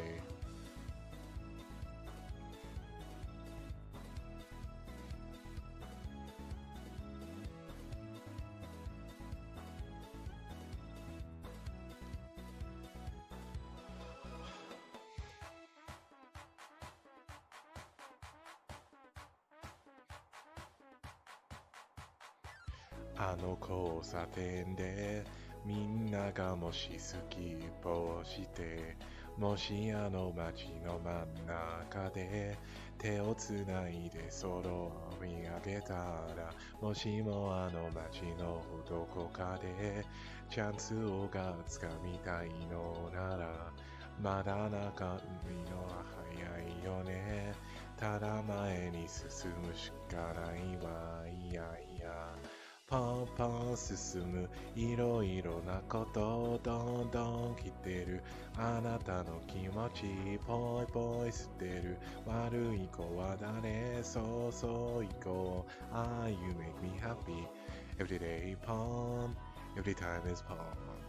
メリーゴーラウンド乗りたいの Everyday pon Every time is pon 多分そんななじゃダメでしょポンポンウェイウェイウェイポンポンウェイポンウェイポンポンウェイウェイポンポンポンウェイウェイポンウェイポンウェイポンポンウェイウェイウェイポンポンウェイポンウェイポンポンウェイウェイウェイポンポンウェイウェイポンウェイポンウェイウェイpom way way way pom pom way pom way pom pom way way pom pom pom way way pom way pom way way pom pom way way way pom pom way pom way pom pom way way pom pom pom way way pom way pom way way